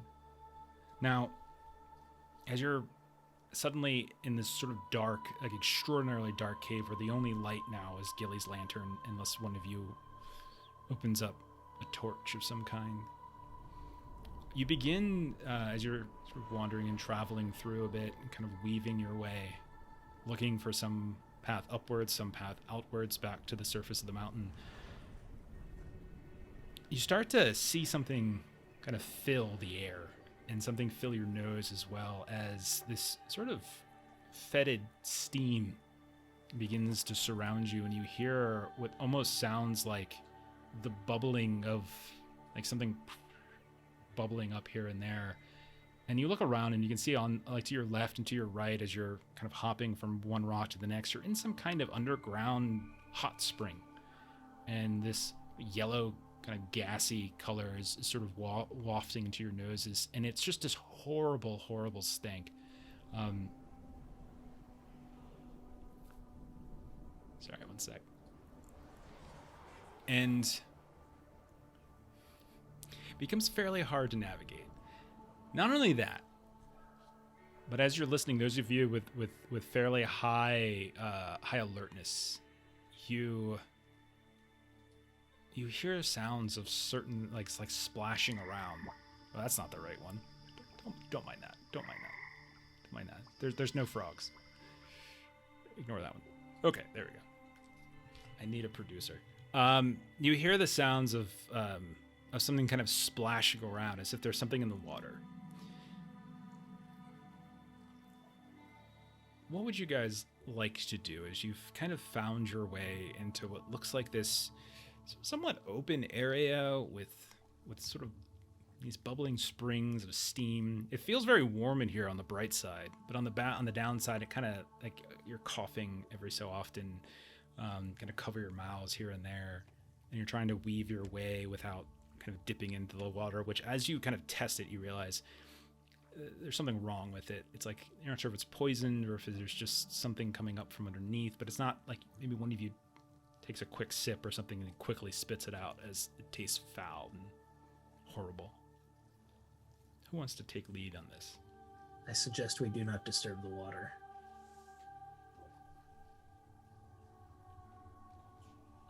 Would we be able to go around it without getting too close to it? Like, how much space do we...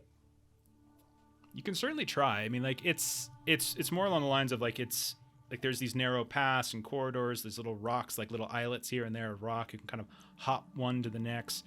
You can kind of balance along what looks like some kind of like rock peninsula for a bit and then hop to the other. So it's like a game of Frogger or something like that. I would like Except there's no to cars. stealth my way to try and find a path, if that's all right. Yeah. Try to find a way that would allow us to single file go through without making too much of a disturbance. Absolutely. Yes, you can certainly try, Wily Hobbit. Absolutely. Welcome to the stream, by the way. Yes. Nice. It's my third great success tonight, guys. Is everyone but me remembering to add the extra d6 for Mare and Ben? Oh, yeah, I didn't add that at all. I've Roll been again. forgetting. Yeah, I forgot to do that. I'm good with the great success. I No, I meant like roll an extra d6. If you happen to roll a 6, then I can give you possibly more information. That Oh, was the rolled first one. twice. The first Yeah, one was okay. the I don't know why. I So went technically, it's an twice, sorry. extraordinary success. So that's like 3 successes. Okay. Oh boy. Okay.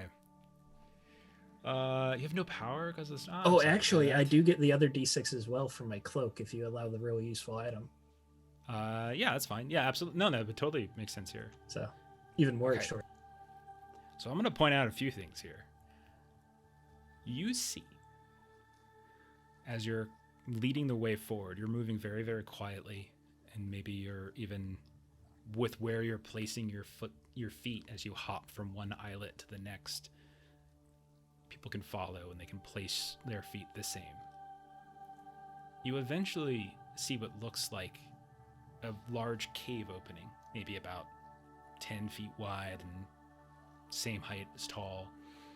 And you see what looks like this narrow path here and there that kind of weaves through this open water. And you notice too that there are these piles of bones here and there. And you start to see, as you look up with your elvish eyes, your keen eyes, you can see almost like a honeycombed series of like these, almost like a apartment style, like holes in the walls here and there, and what looks like walkways built fairly high up into this just cavernous area. And you start to realize that you think you're at the base of some kind of underground kind of goblin or orcish encampment of some kind. And with that extra success that you got at the very end, you notice not only the path forward and through, and you can see kind of a way out of here, but you see that on the path that kind of leads to it, there are these orcs and goblins that seem to be lingering about. They have not noticed you. Start using hand signals, to the rest of the party, pointing out the orcs, both above the city above, and then the ones patrolling ahead. And I'll try to get us to a point across the water where we could gather and create a formation if we need to. Like the ones I see ahead, how close are they to like the path I'm drawing through this refuse? Can't really call it water now that we know, shit rolls downhill. I can actually show you it. Oh. If you give me 1 sec, I'll kind of show you about what it looks like. Let's see. Sorry, I have to change. I have to get Marin Bem on there, don't I? Because you guys are bringing her. Yeah, we did. And Marin Ben would not have heard the end of it from Irenial, that Irenial made that jump yesterday or 2 days ago, but that's all she's going to talk about is like, you didn't think I could do it, and I did it. You should have more faith in me. And she says, "You're right, but I'm busy getting the map set up, so when you do the whole vamping to Phil, maybe do it with a player character instead of the NPC control." I'm furiously making hand signals to tell Marambem to shut up. What? I don't understand this. I don't speak your Elvish sign language. I'm American sign language, not English. Oh God, or British. Sorry. Okay, so this is kind of what it looks like here. So you see this, like, as you kind of emerge out of the northwestern corner, we'll say, of this map. You can see this walkway that leads, and off on the eastern side of this map, you can tell that there is a path out. You can even see a kind of a faint light. There's a handful of, like I said, goblins and orcs and things that are kind of on this bridge, and above you, literally well above you, like these honeycomb kind of apartment places with like these different paths that have been built into the sides of the rock walls themselves. You can even see some carved staircases that kind of lead up into this goblin village type area underneath. So you know that any too much noise down here might alert whoever's above you. You're not in combat, but this is what it looks like if you guys want to figure it out. And there's no way for us to we want to go to the right of this map, don't we? We don't Yes, want to you go do. to the left of the map. Left of the map goes back the way you came. Yeah, is that a problem? I mean, No. I don't think we can. It's blocked. yeah, we can dig, right? Look at this. Is it possible to maybe go to swim across, climb Absolutely up? it is. It would be a stealth roll. Everyone would have to roll it. And if everyone succeeds, or if enough people have extra successes that they can help somebody else across, you could potentially get to the other side without any of them noticing you. Absolutely. I'll start doing that. I'll start swimming across, see if people want to follow. Okay. I Floy, haven't been with you guys long enough. How stealthy are y'all? Not bad, actually. Stealthy. Floy is stealthy. Irenial is not stealthy. Yeah. Well, it's okay. I mean, you can just drown her. That's fine. You can easily, this is one of those types of combats where you can avoid. Yeah. Floyd, if you want to, so if Floyd's leading the way, go ahead, Floyd, roll your stealth. You have resources left if people want to use them. Yep, we've got 2 audience D6s. You don't have to run faster than the goblins. You just have to run faster than Floyd. Dwarves are natural sprinters.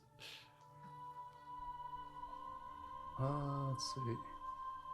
We still get an extra dice from Maribel. Yes, everyone gets an extra dice just because Maribel's here and can kind of guide you here and there. Queen. She Says, Forgetting that. don't linger in the water That too helps. long. It will eat away at your belongings. The awful refuse of these creatures. Great success. Yay! Okay. Uh-oh. Why is it not updating? Nicely done. Oh, I see what I'm doing. My bad. Here it goes. Okay.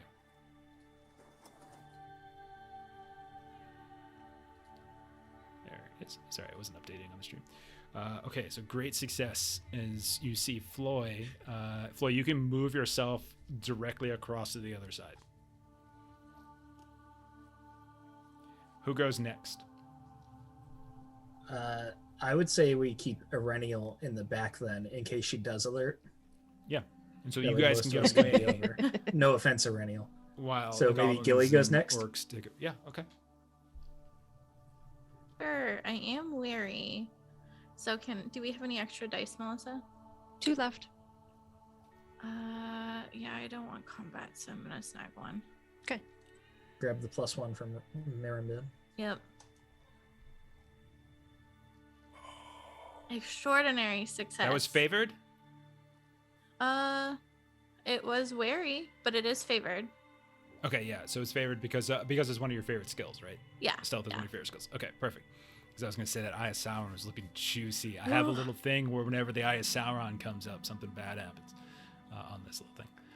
But yeah, you see, and you can go ahead and you can move yourself across despite the Cool. despite the And difficulty. since I got like 3 6s, I'm gonna cash in on like my what's it called? My Your cultural Hobbit- virtue. my cultural virtue, and you guys Yeah, just yeah, kind yeah. of watch as you just lose sight of Gilly. Nice. Nice. Well, thank you for hanging out, Wubasol. I hope the storm passes peacefully as best it can. Yes, spoiler alert, Floy survived his deathbed. Sorry. But take It's care. pretty It's nice terrifying. seeing you. Yeah. Yeah. Stay Okay. warm. Jeff, Now, would technically, you- yeah. sorry, go go ahead. ahead. No, good. Would you allow that my cloak is helpful for a stealthy situation like this? Yes, absolutely. Then I want to take it off and throw it around Erennial. Okay. My real useful item, so you'll get another die for the stealth on that. Okay. Thank you. Now, Gilly, you burnt one of your extra successes, you said, to activate your cultural virtue and make you effectively invisible. Yes. Yeah. So that means you still have 2 extra successes left, right? Yeah. Because you rolled 3 6s. Yeah. And Floy actually had an extra success. So you guys can actually help each other out. That's one of the things we don't do very often. But in this type of situation, you could potentially kind of Yeah. help them Whoever in some needs way. those extra successes that I have, I'm. Yeah, I'll take them. I think it would be cool in the fiction, though, just to get everyone. I want everyone to roll, and then we'll see how Reniel does. We'll see how Erebon does, and if even if they fail, you guys are still going to get across. But we'll describe how it's going to get across because there's already enough like successes in the pool to get you guys across. But Reniel and Erebon, go ahead and roll. Reniel, you're getting the benefit of the stealth. Yeah, the and stealth I'm going bonus from the book. last. Yeah, so I'll Yeah. go next and get the extra die. from Erebon's good at Marimbin. this, though. I know that. Okay, he gets across, and so Reniel and Maribem will go kind of with Reniel at that point. Oops, sorry. Okay, so I'm rolling stealth with Yeah. a +1 from the cloak, +1 from Marinben. And I'm debating if I want to take that last. I'll take the last one. Yeah.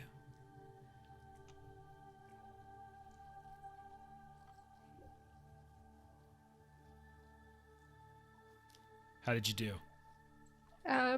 She failed. Failed. Now the bright It side was so is close though. as you see like Reniel splashing across, like she's trying so hard, like the helmet, Argalib's helmet kind of almost falls off her head, and she flails after it, right, and causes some splashing. You hear some of the orcs and goblins that were, you can't really see exactly what they're doing because they're kind of on an elevated level, so you can't really see what they're doing exactly, but you can hear them kind of talking to one another. It's like half black speech, half common speech, kind of wafting back and forth. But like What do like Floy and Gilly and Erebon do to try to like help distract them while Aureniel makes it across? Like how like you're giving her successes. I just want you guys to describe how your extra successes helped Aureniel across. Yeah, in an effort to distract them, maybe I'm like tossing stones across the river. Or across Causing the like pond. plops and sounds Yeah. somewhere else. Perfect. This is refuse, right? Yeah, swimming across it, you realize like it's like all sorts of like awful and Yeah. awful like OFFAL and like you can see there's like bones and sludge and like you can feel yourself sort of wanting to vomit a bit. It's not clear and pure water, and it's all like bubbling here and there because it's warm and hot here and there. It's kind of getting in your cloak and your So things. gross. Okay. This is an absolutely just you guys are all gross right now. I'd like to think that that's sort of what threw Aurenial off. Is it like she was doing okay, and then she got 3/4 of the way through, and she's just like trying not to She got throw up. something in her mouth. Like, yeah. The Like, dry it's heaving. slashed. Oh, Yep. God. Exactly. Exactly. All right. So you guys make it across. So all of you make it to the other side. Aurenial, Erebon, you can move you guys across. Your stealths are good enough that they haven't noticed you, and you very carefully move along like the base of the cave. You more than once hear the sounds of somebody on a walkway above you, maybe 15, 20 feet. Kind of screaming at one another, like, Snare that fool! Go get! kind of, they're like yelling at one another, and you hear like little, like these heavy footsteps moving across, and bits of rock and dust kind of fall down on top of your guys' heads as you look up and you see if like the wrong thing happened right now. Like a whole mess of these would suddenly be aware of your presence. But you're able to sneak past and get out of the cave just off to the east, and you can see that there, as you're kind of coming and climbing up, and they don't seem to be paying attention. You sneak out through that cave entrance. You can see they're like dragging what looks like these mangled dead bodies of other orcs, goblins, and such here and there that look kind of just beat to pieces and mangled in some way. You can see broken chains on the ground, as well as if something kind of came through here, like some horrible thing made it through, and you do make it into the cave. Welcome, you weave around raiders. for a bit. Thank you for that raid, lords and ladies of fate. Appreciate it very much. We are sneaking beneath some kind of goblin town and making it out to the other side of a mountain, and that's exactly where you guys end up as you weave through this cave opening that Erebon was able to scout out. And when you get through it, Floy after, scouted it, to be fair. Floy. No, I think it was Erebon. It's like stealthing and moving up ahead. Oh, Floy yeah, yeah. just I'm swam sorry. I across. thought he found us the way into the cave. Listen, I am all for not giving you credit on anything, Yeah. Stephen, but you deserve that one. Apparently, I'm all for not giving me credit, too. So you make it across and you make it out, and you guys are on the northern side of Mount Graham, kind of the northeast, and you've literally cut through the middle of the mountain between climbing up probably halfway up the mountain, and then it looked like it was going to be a terrible thing when you guys got trapped down here, but you weaved your way and you found this like the perfect network of tunnels, and you have completed your task. With 4 turns left, you have reduced the resistance to 0, and you kind of managed to get out to the other side. Good job, Fellowship. We didn't even wake the Balrog. And you did not wake the Balrog. There are a lot of horrible things that could potentially happen, which is great. I can save a lot of these weird little encounters that I had for later. You still made us swim through liquid shit. So. Yeah. That reminds Yeah. me. That reminds Yeah. me, by the way, I do got a roll for this, for the gross fumes. The disease. You guys take 6 points of endurance damage by the time. Oh my god. So yeah, I've been messing around with like these different. There's these different rules. Oh no. This is like I'm weary. suffocation. Now and I stuff am like weary. I know, now I'm weary too. These are choking fumes, is what this is. Now, I wasn't being rude and doing it every round. I was just doing it like one, because this is basically suffocation rules. As you're like, oh, I can't breathe, not this. But Do you I make it take out an the other extra side. one because I have- got it I in my have- mouth? 8 endurance. Well, the good news is that you've made it through the mountain The other side of the mountain is it's sort of a simpler kind of slope down. But as you look out at like the land before you realize, you guys are looking at sort of the extended realm of Angmar. Like you guys are on the other side of Mount Grom. Like you are literally right underneath like the second A in Angmar on the map of Eriador. There is no light. It is dark as dark can be. You can see that there's gray fog, gray clouds. It is just a dark and awful land. Jagged peaks and rocks. You can see what looks like these sort of angular hills, like the contours of them for those of you who wait a little while for your eyes to adjust.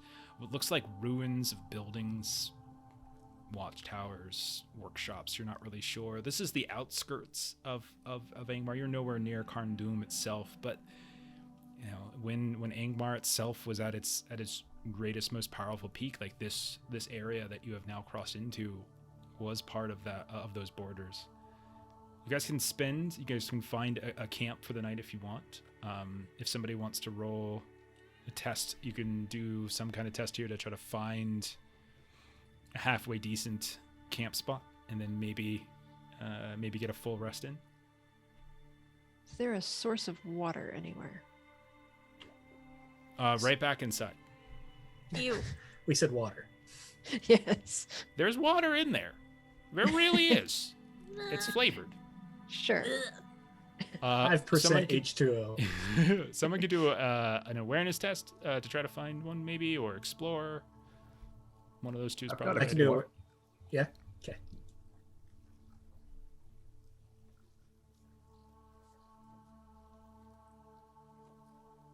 I got a 3. Yeah. Wow. Flora goes back inside. Weird. And gets attacked by a Balrog. You got a 3. That is so bad. The effect yeah, of Weary there.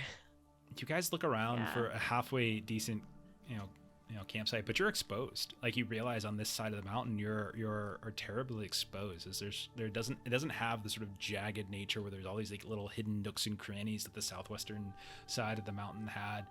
And by the time like night completely falls and you're just stumbling around in blackness, and your whatever lantern light or torchlight you're using is literally a beacon for miles for anybody looking for the site of this. You find a camp. You just decide, just the hell with it. You settle down and you find somewhere that works. And it's cold. Yeah. Could I try and do like a stealth roll to try and help hide our camp, even though it's pretty open? Yes, absolutely. Do your best to try That's to. a good idea. Yeah, that works for me. Even though I am very wary, but I will try. Great success. Wow. You do, like, even though there's not really a whole lot of these nooks and crannies, you do manage to find like these little outcroppings every now and then, and allow you to sort of pack up against, at least break the wind that's kind of coming from the west, and maybe even do a small fire that you obscure a bit with some of those pelts that you've been carrying around and lugging, and you're able to get your endurance. So everyone go ahead and you can take a long rest. And you've made it through the mountain.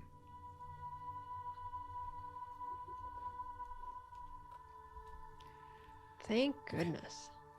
Morning does come, and although it's lighter, it's not utter blackness.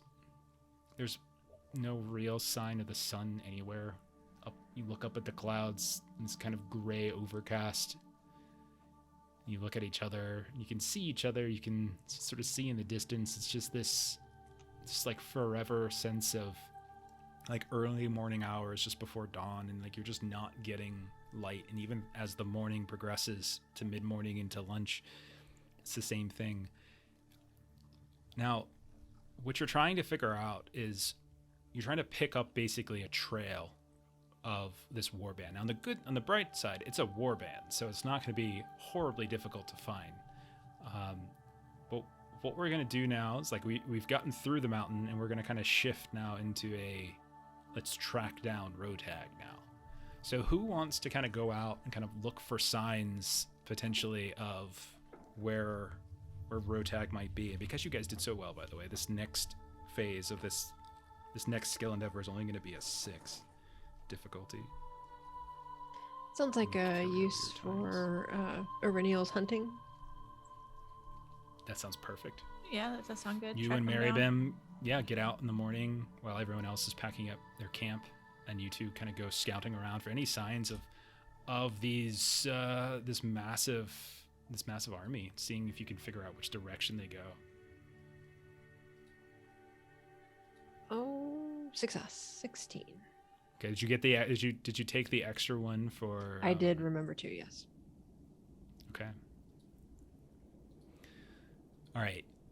As you're looking around, like you and Mary and Bim at the base of this mountain, you're just kind of scouting around, looking for any signs of sort of recent activity, and it is not hard to find whatsoever. As you notice what definitely looks like the signs of a large camp that has been broken relatively recently, like definitely not today, but you can judge vaguely within the last few days. You're probably maybe 2-3 days behind them. It could be maybe even less. It might have taken them longer to go through the mountain. Maybe they stopped to recruit and sort of draft some of those that they just saw in that goblin village, and maybe that's why they dipped into the mountain and kind of just forcibly took some and drafted them into the warband. But you do get the sense that they are heading in kind of a northeasternly direction, and so you see like this horrible ruptured kind of earth that's been torn up and loose, whereas so much everything is kind of padded down with like the coldness and the ice and just lack of travel. But you do find a very clear and very easy to follow path kind of heading off into the northeast. And it's at that point, as you and like Merriman are looking around, Merriman says, So Gundabad it is. the rest of you catch up at the base of the foothills here.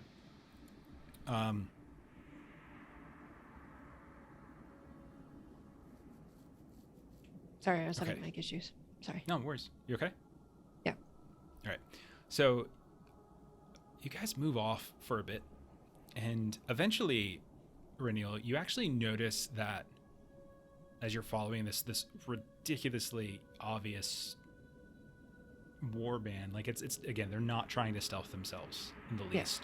You even find what looks like carcasses along the way, where it looks like these kind of beaten and bruised and ripped apart goblins, these small creatures that just look mangled here and there, and have been just sort of left aside, left for dead. You look at like what looks like carcasses of like mountain goats and things that have been kind of eaten through, and they've been left off, kind of torn asunder, none of it cooked or anything like that, different meats and things. So it's extraordinarily easy to kind of keep on this particular path. The first time where it really deviates is probably late in the day, where you notice that it splits, and you can see it kind of goes off, and one kind of goes off a little bit more northward, one kind of goes off a little bit more eastward, and you realize as you're looking around that one of the reasons it did this is because in front of you, a large frozen lake kind of extends for miles, and it seems clear that the warband kind of split off and went around it. But you also know that if you guys wanted to catch up, you could take the risky path and try to cross over this frozen lake. Or you could take the cowardly path and not cross over this frozen lake. So what are you, heroes or cowards? Discuss. I'm halfway across the lake. You guys coming up or what? I'm backing up from the Well, lake. Are you talking? Did you say Melissa? something earlier, Melissa? Oh, Yeah, Yeah, can't we hear you. can't hear you. So Merriman's like, What? Why won't you tell them what's wrong with you? Speak up! I can't believe her. She scouted this out, now she hasn't the decency to tell you. Oh, you don't like it when you're supposed to be talking, but you're busy doing something else and someone's trying to direct that attention to you. Oh, isn't this just terrible? what do you guys want to do? You hear me now? Yes. Yeah, Now we can hear you, yeah. Ooh, what do we want to do? Yeah. Floy was already headed across, so I guess we're following. Floyd's No, doing it? I'm down Floyd's- for going across the other way. Okay. Yep. And Okay. Aurinial does have 2d6 banked for snowshoes, so I feel like snowshoes would For ice? dread So the weight going That's down true. on That's the ice. right. There's like a That's right. distribution there that I actually think Yeah, that's is what they're This for. was actually weeks helpful. ago, Steven. This is weeks ago. Someone I can't. Was it Stanley who gave you the points for this? I've been writing them down every week. I know, but I was had- it Stanley who gave it? I'm trying to remember who It was exactly. either Stanley or Too Old. It was one of Yeah. the two. Yeah. Who specified only for her snowshoes. Only for though. her snowshoes, so she uses. Okay, so if you guys want to try to come across, this is going to be dangerous. There's the potential to fall through, obviously, but it's a very. This would certainly you guys are cutting, and you could potentially shave a whole day off your pursuit of them. Athletics tests all at the Yeah. same Oh, time. shit. Go. Arabon's never been in a rush in his entire life. I thought it So was I- Stanley. Yeah. Yes, He- thank you, he's going Stanley. to be staying towards the back there and watching where everyone else steps. Okay. I think it was hilarious, Stanley. It's oh no. Okay. Let's see how these rolls go. So we have let's Oh. see. I feel. So far, let's call these out. Boy, let's you have see. led us to our doom. Erebon and Floyd both fail. Do we still get a bonus from Maribem? Did you guys factor that in? I factored it in. Yes. I did not, so maybe I can get an extraordinary success and have I you got it. share. I got Okay. a great. I got a great. Okay. So, So, the one who weighs 40 pounds and the one with snowshoes make it just fine. Gilly's. I like to think Gilly's got a little bit of craft, so maybe she got some sticks on the bottom of her shoes, and she's just kind of skating. all the women make it across just fine. You're a hobbit wearing shoes? Yeah, it's cold. It's snowy. So everyone spreads out. toes are That's the first tortured. thing you guys know. Spread out a bit. You don't want to be too Yeah, close yeah. together. So everyone spreads out and starts moving across. And while Marimben and Irinial and Gilly are moving across just fine, Floy, with your even though the mithril is very, very light, you can feel the cracks in the ice every time you take a step. The stoutness of the dwarf, and Erebon, despite the normal lithe and sort of slender, light frame of an elf, you, like you said, aren't exactly sure where to step sometimes, and it's I less got in about, my own head on this one. Yeah. Yeah. I was overthinking. And you guys are moving and moving, and you can see the other edge of the lake kind of coming up. It's probably taking you maybe an hour to cross, when all of a sudden, Gilly, you look off to your right and you see Floy take a step, and then cracks in the ice, and he starts falling into the water. Irinial, at almost the same time, you look to your left and you see Erebon cracks in the ice, and the two of them plunge down into the frigid, icy waters. Fortunately, both of you are close enough to with your great successes, just sort of slide and leap across and kind of reach out and give a hand before they completely plunge into the waters themselves.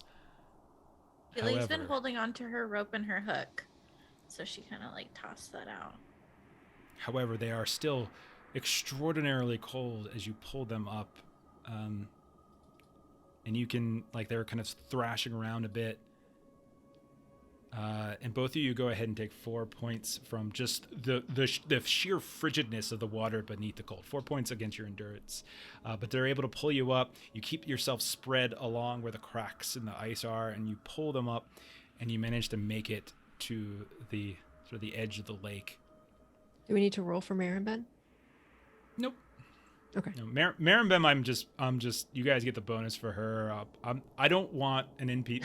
I don't want her to be this Yeah. this anchor on you guys. Because it's not what she is. So Sure. yeah, this is GM Fiat. I'm no, she's good.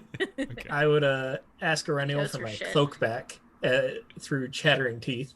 You guys can see Okay. that my black eyeliner is running now. Gilly takes her extra pelt and stuff off of her, and she'll just drape that on Floy. You guys, I read about hypothermia, and that sounds actually kind of terrible. So we should probably get you guys warmed up. Yeah, it's not fun. At least you don't smell like poop anymore. So there's that benefit. You took a bath. It is true. They do smell better. I did hear though that frigid water is good in small doses for your constitution, but we probably shouldn't push it. No. I'll take the smelling over the cold. That's true, Australis. I do like. Doing the voice of Merrimbem. Can we get off the ice now? Yeah, yes. Oh yeah, we're moving. Maribem turns around and she says, "No," and pushes you back. Pulls her a little door. I pull her with me. No. You shall not pass. Oh god, that would have been good too. You guys travel for a little while after maybe spending some time to warm up along, maybe light a fire, maybe you kind of dry out some clothes. Otherwise, you know that would be horrible, as the two of them had half their bodies covered in frigid, icy waters. Eventually, you come across what looks like this massive gray tree that seems to be growing almost sideways at like a 30-degree angle out of the sides of like one hill. Like the roots are partially exposed, and you can see it almost like kind of angled over like this second craggy hill, and it creates this deep kind of dark gorge underneath it. The tree itself, again, extraordinarily huge. You would imagine that the trunk has to be at least dozens and dozens of feet in diameter, right? And you can see all these different like kind of gray branches that are kind of angrily reaching up towards the sky, almost as if it's reaching for like sunlight that just never seems to come. You guys do notice, though, as you're getting close, a few things. You see something kind of swaying from the branches, even though there's no real leaves or vegetation of any kind, and you're not entirely sure that this tree is even living. You do notice that there's like this creaking couple of cages that are just swaying in the wind, as if where someone like a prisoner or someone who's going to be or was executed, like gibbeted, is sort of up there. And as you're watching, your eyes just sort of drift down, and Floy, you just keep feeling your eyes just pull down to that sort of dark, strange blackness underneath this tree. It's darker than it should be. It's like pitch black underneath, like that sort of gorge between the two hills. And as you're watching, Floy, you hear, like in your mind, sounds of these kind of whispers. You can't make out the language. You can't tell if it's Elvish. You can't tell if it's common. You can't tell if it's like the speech of orcs. But something kind of calls from within that shadow. The rest of you look, and you can see Floy, his head is just sort of almost like drifting towards. And it's at that point, Ariniel, where Marimbem says to you, I warned you of this. Look at him. Something speaks to him here. That darkness is unnatural. Calls to him. If it's calling me, maybe I'll wander towards it. So you guys watch as like Floy gets a little closer. And again, the voices just get even louder in your ears, Floy, as again, they just kind of wander through you. And between the whispers, there's one or two words that kind of just echo through. You just hear your name first. Floy. And you hear, come. And those are the only two things that seem to speak with any amount of clarity. The rest of you roll awareness tests. Yes, please.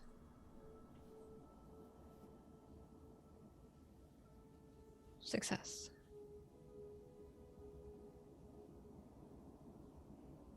Great success. Your luck has gone the other way, Stephen.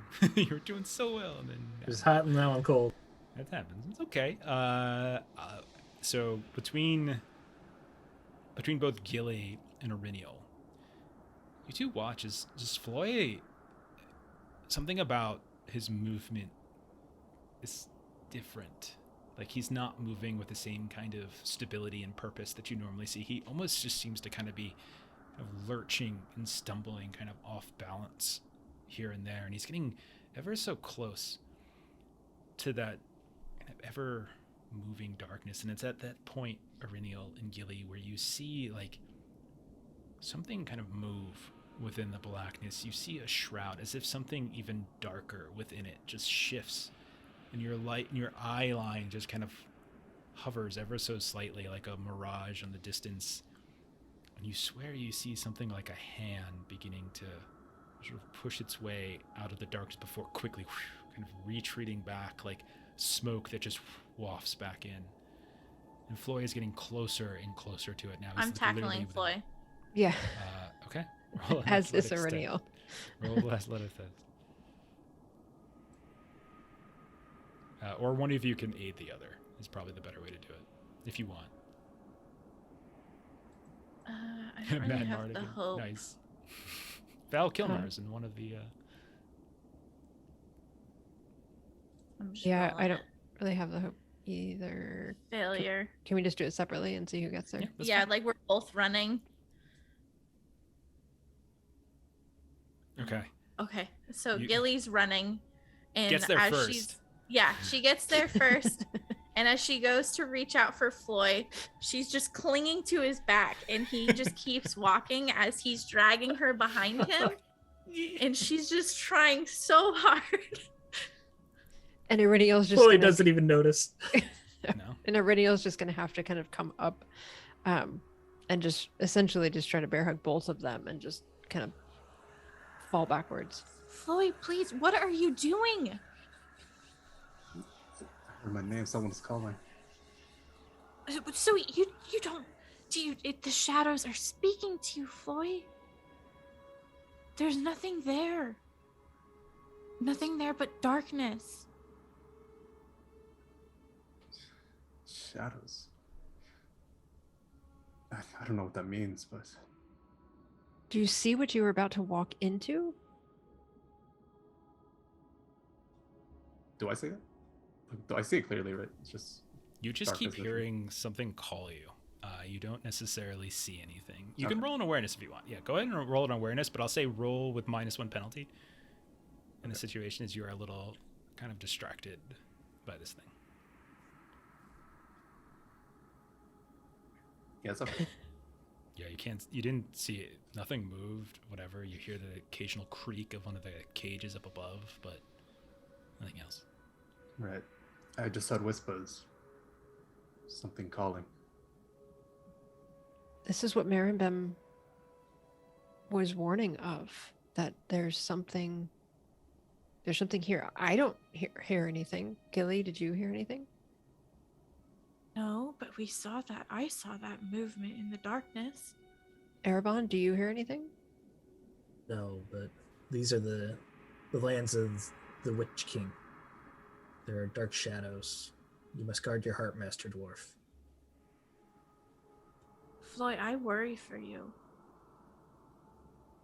Don't listen to whispers speaking to you from shadows. I heard you guys calling and stopping me, so I answered that.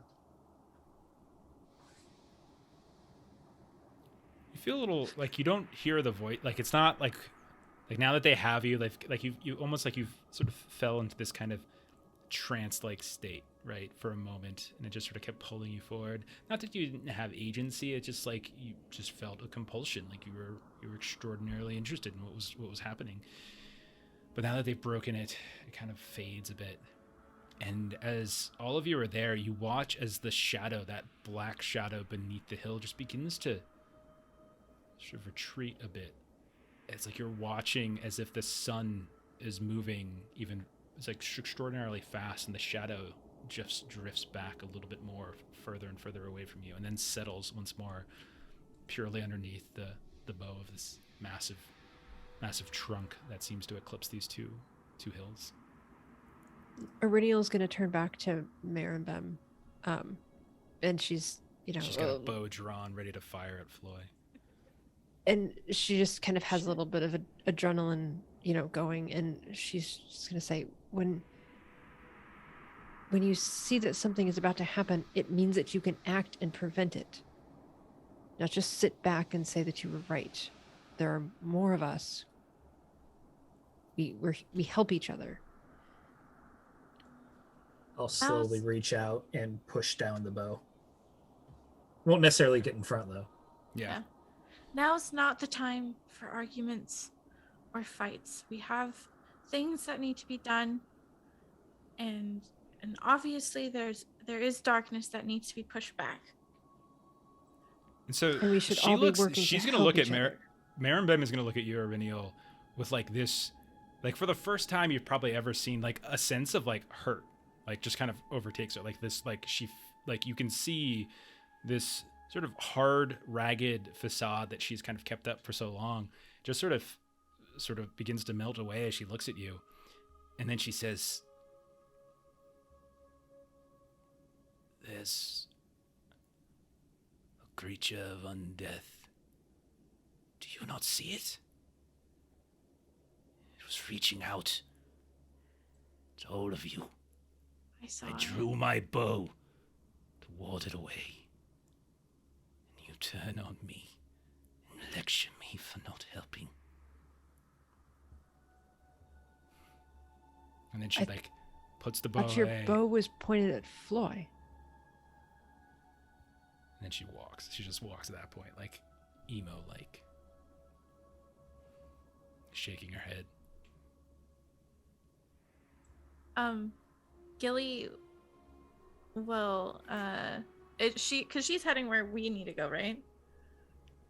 Yeah, Or is she's she like kind heading of back? skirting around, going up one of the hills. Okay, yeah. Gilly's gonna follow. When I say hills, these aren't huge. Like they Yeah. can traverse them easily. I saw it. Do you know what it was?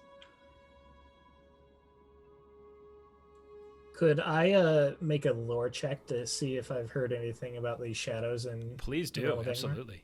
Yeah, absolutely. Do I still get the bonus die from Mirror and Membrion? If you catch up with Gilly and you're kind of walking next to, sure, we'll say like you're chatting about it. You're kind of hashing out what could be there. Great Likely some success. kind of white. As the two of you look and you see the cages above, and you realize this was a place of some death, something, who knows when, likely not recent, and something likely has infected the shadows of this land, this tree from which something was hung, people were killed. Something in the shadows is sort of reaching out. It's likely some kind of barrow white that likely is keeping itself from, even though there's not a lot of sunlight, was keeping itself in the dark shadows and maybe not kind of coming completely out into the sunlight.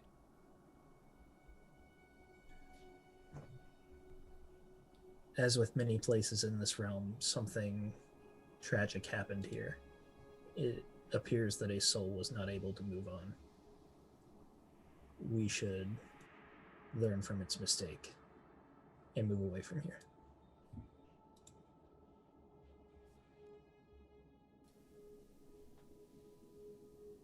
Reniel's sort of just keeping next to Floy and sort of making sure that he is walking in a direction after the rest of the group, not towards anything. Yeah, the spell does seem broken, Floy, but I mean, it's probably eating away at you to some degree. I mean, it's up to you, but like it's not like you don't feel like that compulsion now that it was broken. Yeah, I'm fine now. Just the dream. It felt like a dream where you just go towards it. There is the question of why you, Master Dwarf, were more sensitive to this creature. Been touched by the shadows somehow. I've been seeing those visions and shadow people more lately, and the ruins and stuff like that.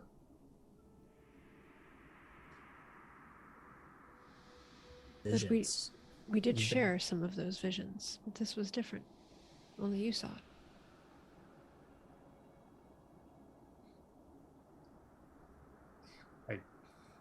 I pushed my questions to Maribel. She seems to know. Just watching. We just sort of disconnected here. There we go. Kicking back in. So yeah, we're getting some like undulation of connection here, but we'll push through. She says, as your guys are, I'm assuming, are you continuing to walk, or is anyone? Yeah, we'll just continue on. Yeah. Okay. So as you're walking, she'll say, I have no specific wisdom.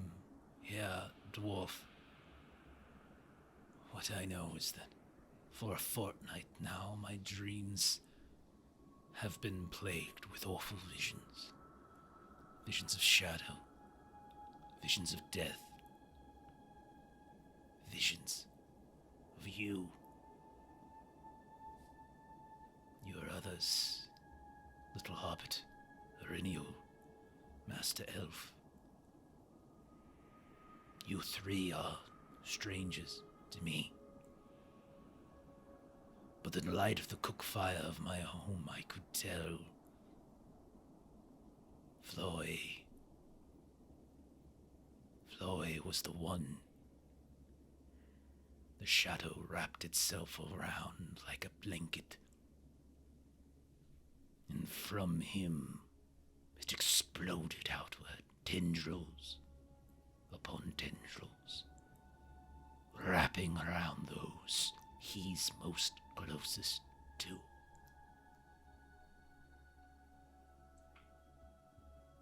I'm just gonna shift to the other side of the group away from Floy.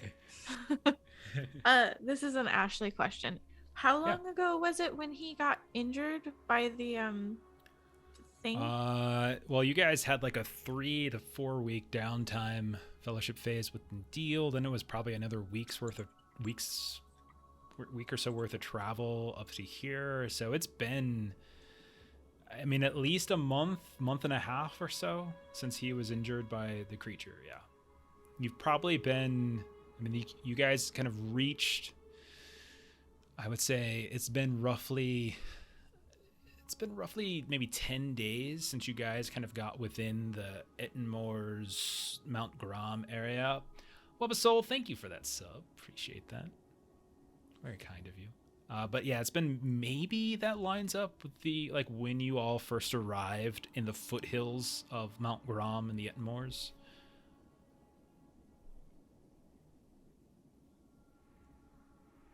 So Gilly's kind of quiet and she mentions like just like her concerns of, you know, Floy was the only one who was wounded by that creature. I wonder if that tainted him at all. What creature was this? Your mention of tendrils reminds me of the unnamed I encountered. It touched me in a way. Left this nasty scar. And I'll show him my growth scar. On the ribs, you see this. It looks really bad. Yeah, ribs is like a crater. It's got the veins around it are like discolored from the venom. It looks much better than the last time, like we talked about it on air, but it's definitely healed significantly. And there's just really just a touch left of sort of that strange discoloration around the skin, but you can tell it's like the poison has receded. But much of the dark skin is really probably just dead flesh that has to be kind of carved away at some point.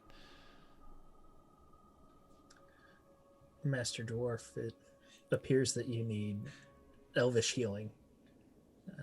Unfortunately, I do not know the skills, but there are many of my people who would be able to help you with that. I look forward to that help when it comes. In the meantime, though, we must keep a close eye on you and make sure that you are in the middle of our group as we travel, so that we can do our best to work together and keep you safe, and thereby keeping all of us safe.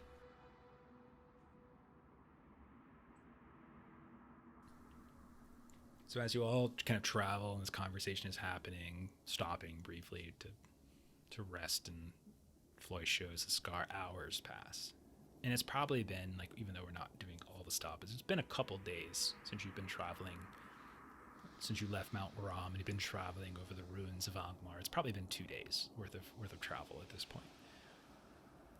And your conversation is suddenly erupted as largely this has been a fairly silent travel. Like it's a dead land where just the wind kind of gusts through here and there. The sounds of your footsteps just crunching on whether it's like ice or gravel.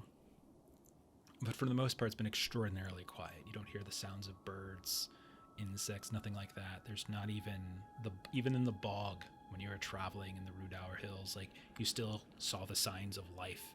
Here, it's nothing. It's just this kind of gray and sort of tinted blue color for as far as the eye can see. Until you hear the sounds of battle, of people screaming. You hear the sounds of voices shouting to one another. First, the sounds of orcs and goblins, some kind of crude, maybe war horn popping up here and there. But then you hear the sounds of voices. Familiar voices as you come over top of a ridge and you can see a steep slope kind of moving up into what looks like the foothills of the Misty Mountains to sort of the northeast, over top of which you'll find Mount Gundabad. And you see pinned what looks like at this middle ridge of this climb 2 ragged looking dwarves, where a ridge above them, some 20-30 feet, a row of dark, small archers launch arrows into the air. As coming down the ridgeline, you can see a handful of larger, bulky-looking orcs start running further and getting closer on where these 2 dwarves, Thorvum and Thebe, are suddenly pinned. And that's where we're going to end. And we'll pick up on that next time. We found them. Okay. Dang, they're still out here? God. And we'll figure out the state that they're in next time. And right. battle. Yeah, we'll start off next time, potentially with combat and everything, etc., etc. So Good session. Yeah, it was fun. Floyd, you didn't tell me your wound was going gangrene. That's kind of gross. Yeah, man. It's very. I like the flavor. It's very Frodo stabbed. Flavor of gangrene. Yeah.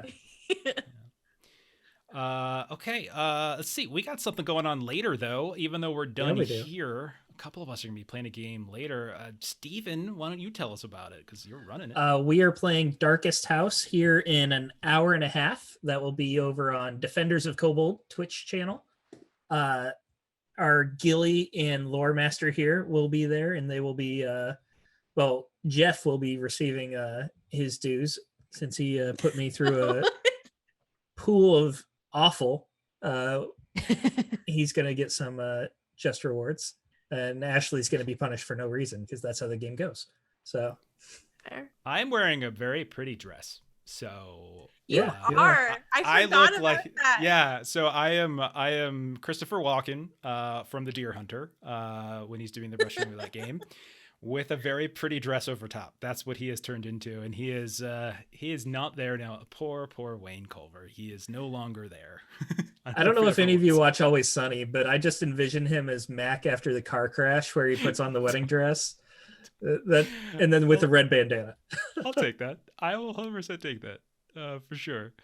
All right. Let's see. Also, tomorrow night, Steven and I will be over on Steam Still Murder playing some Shadowrun. It's on Bert's channel. Let me drop a link for that.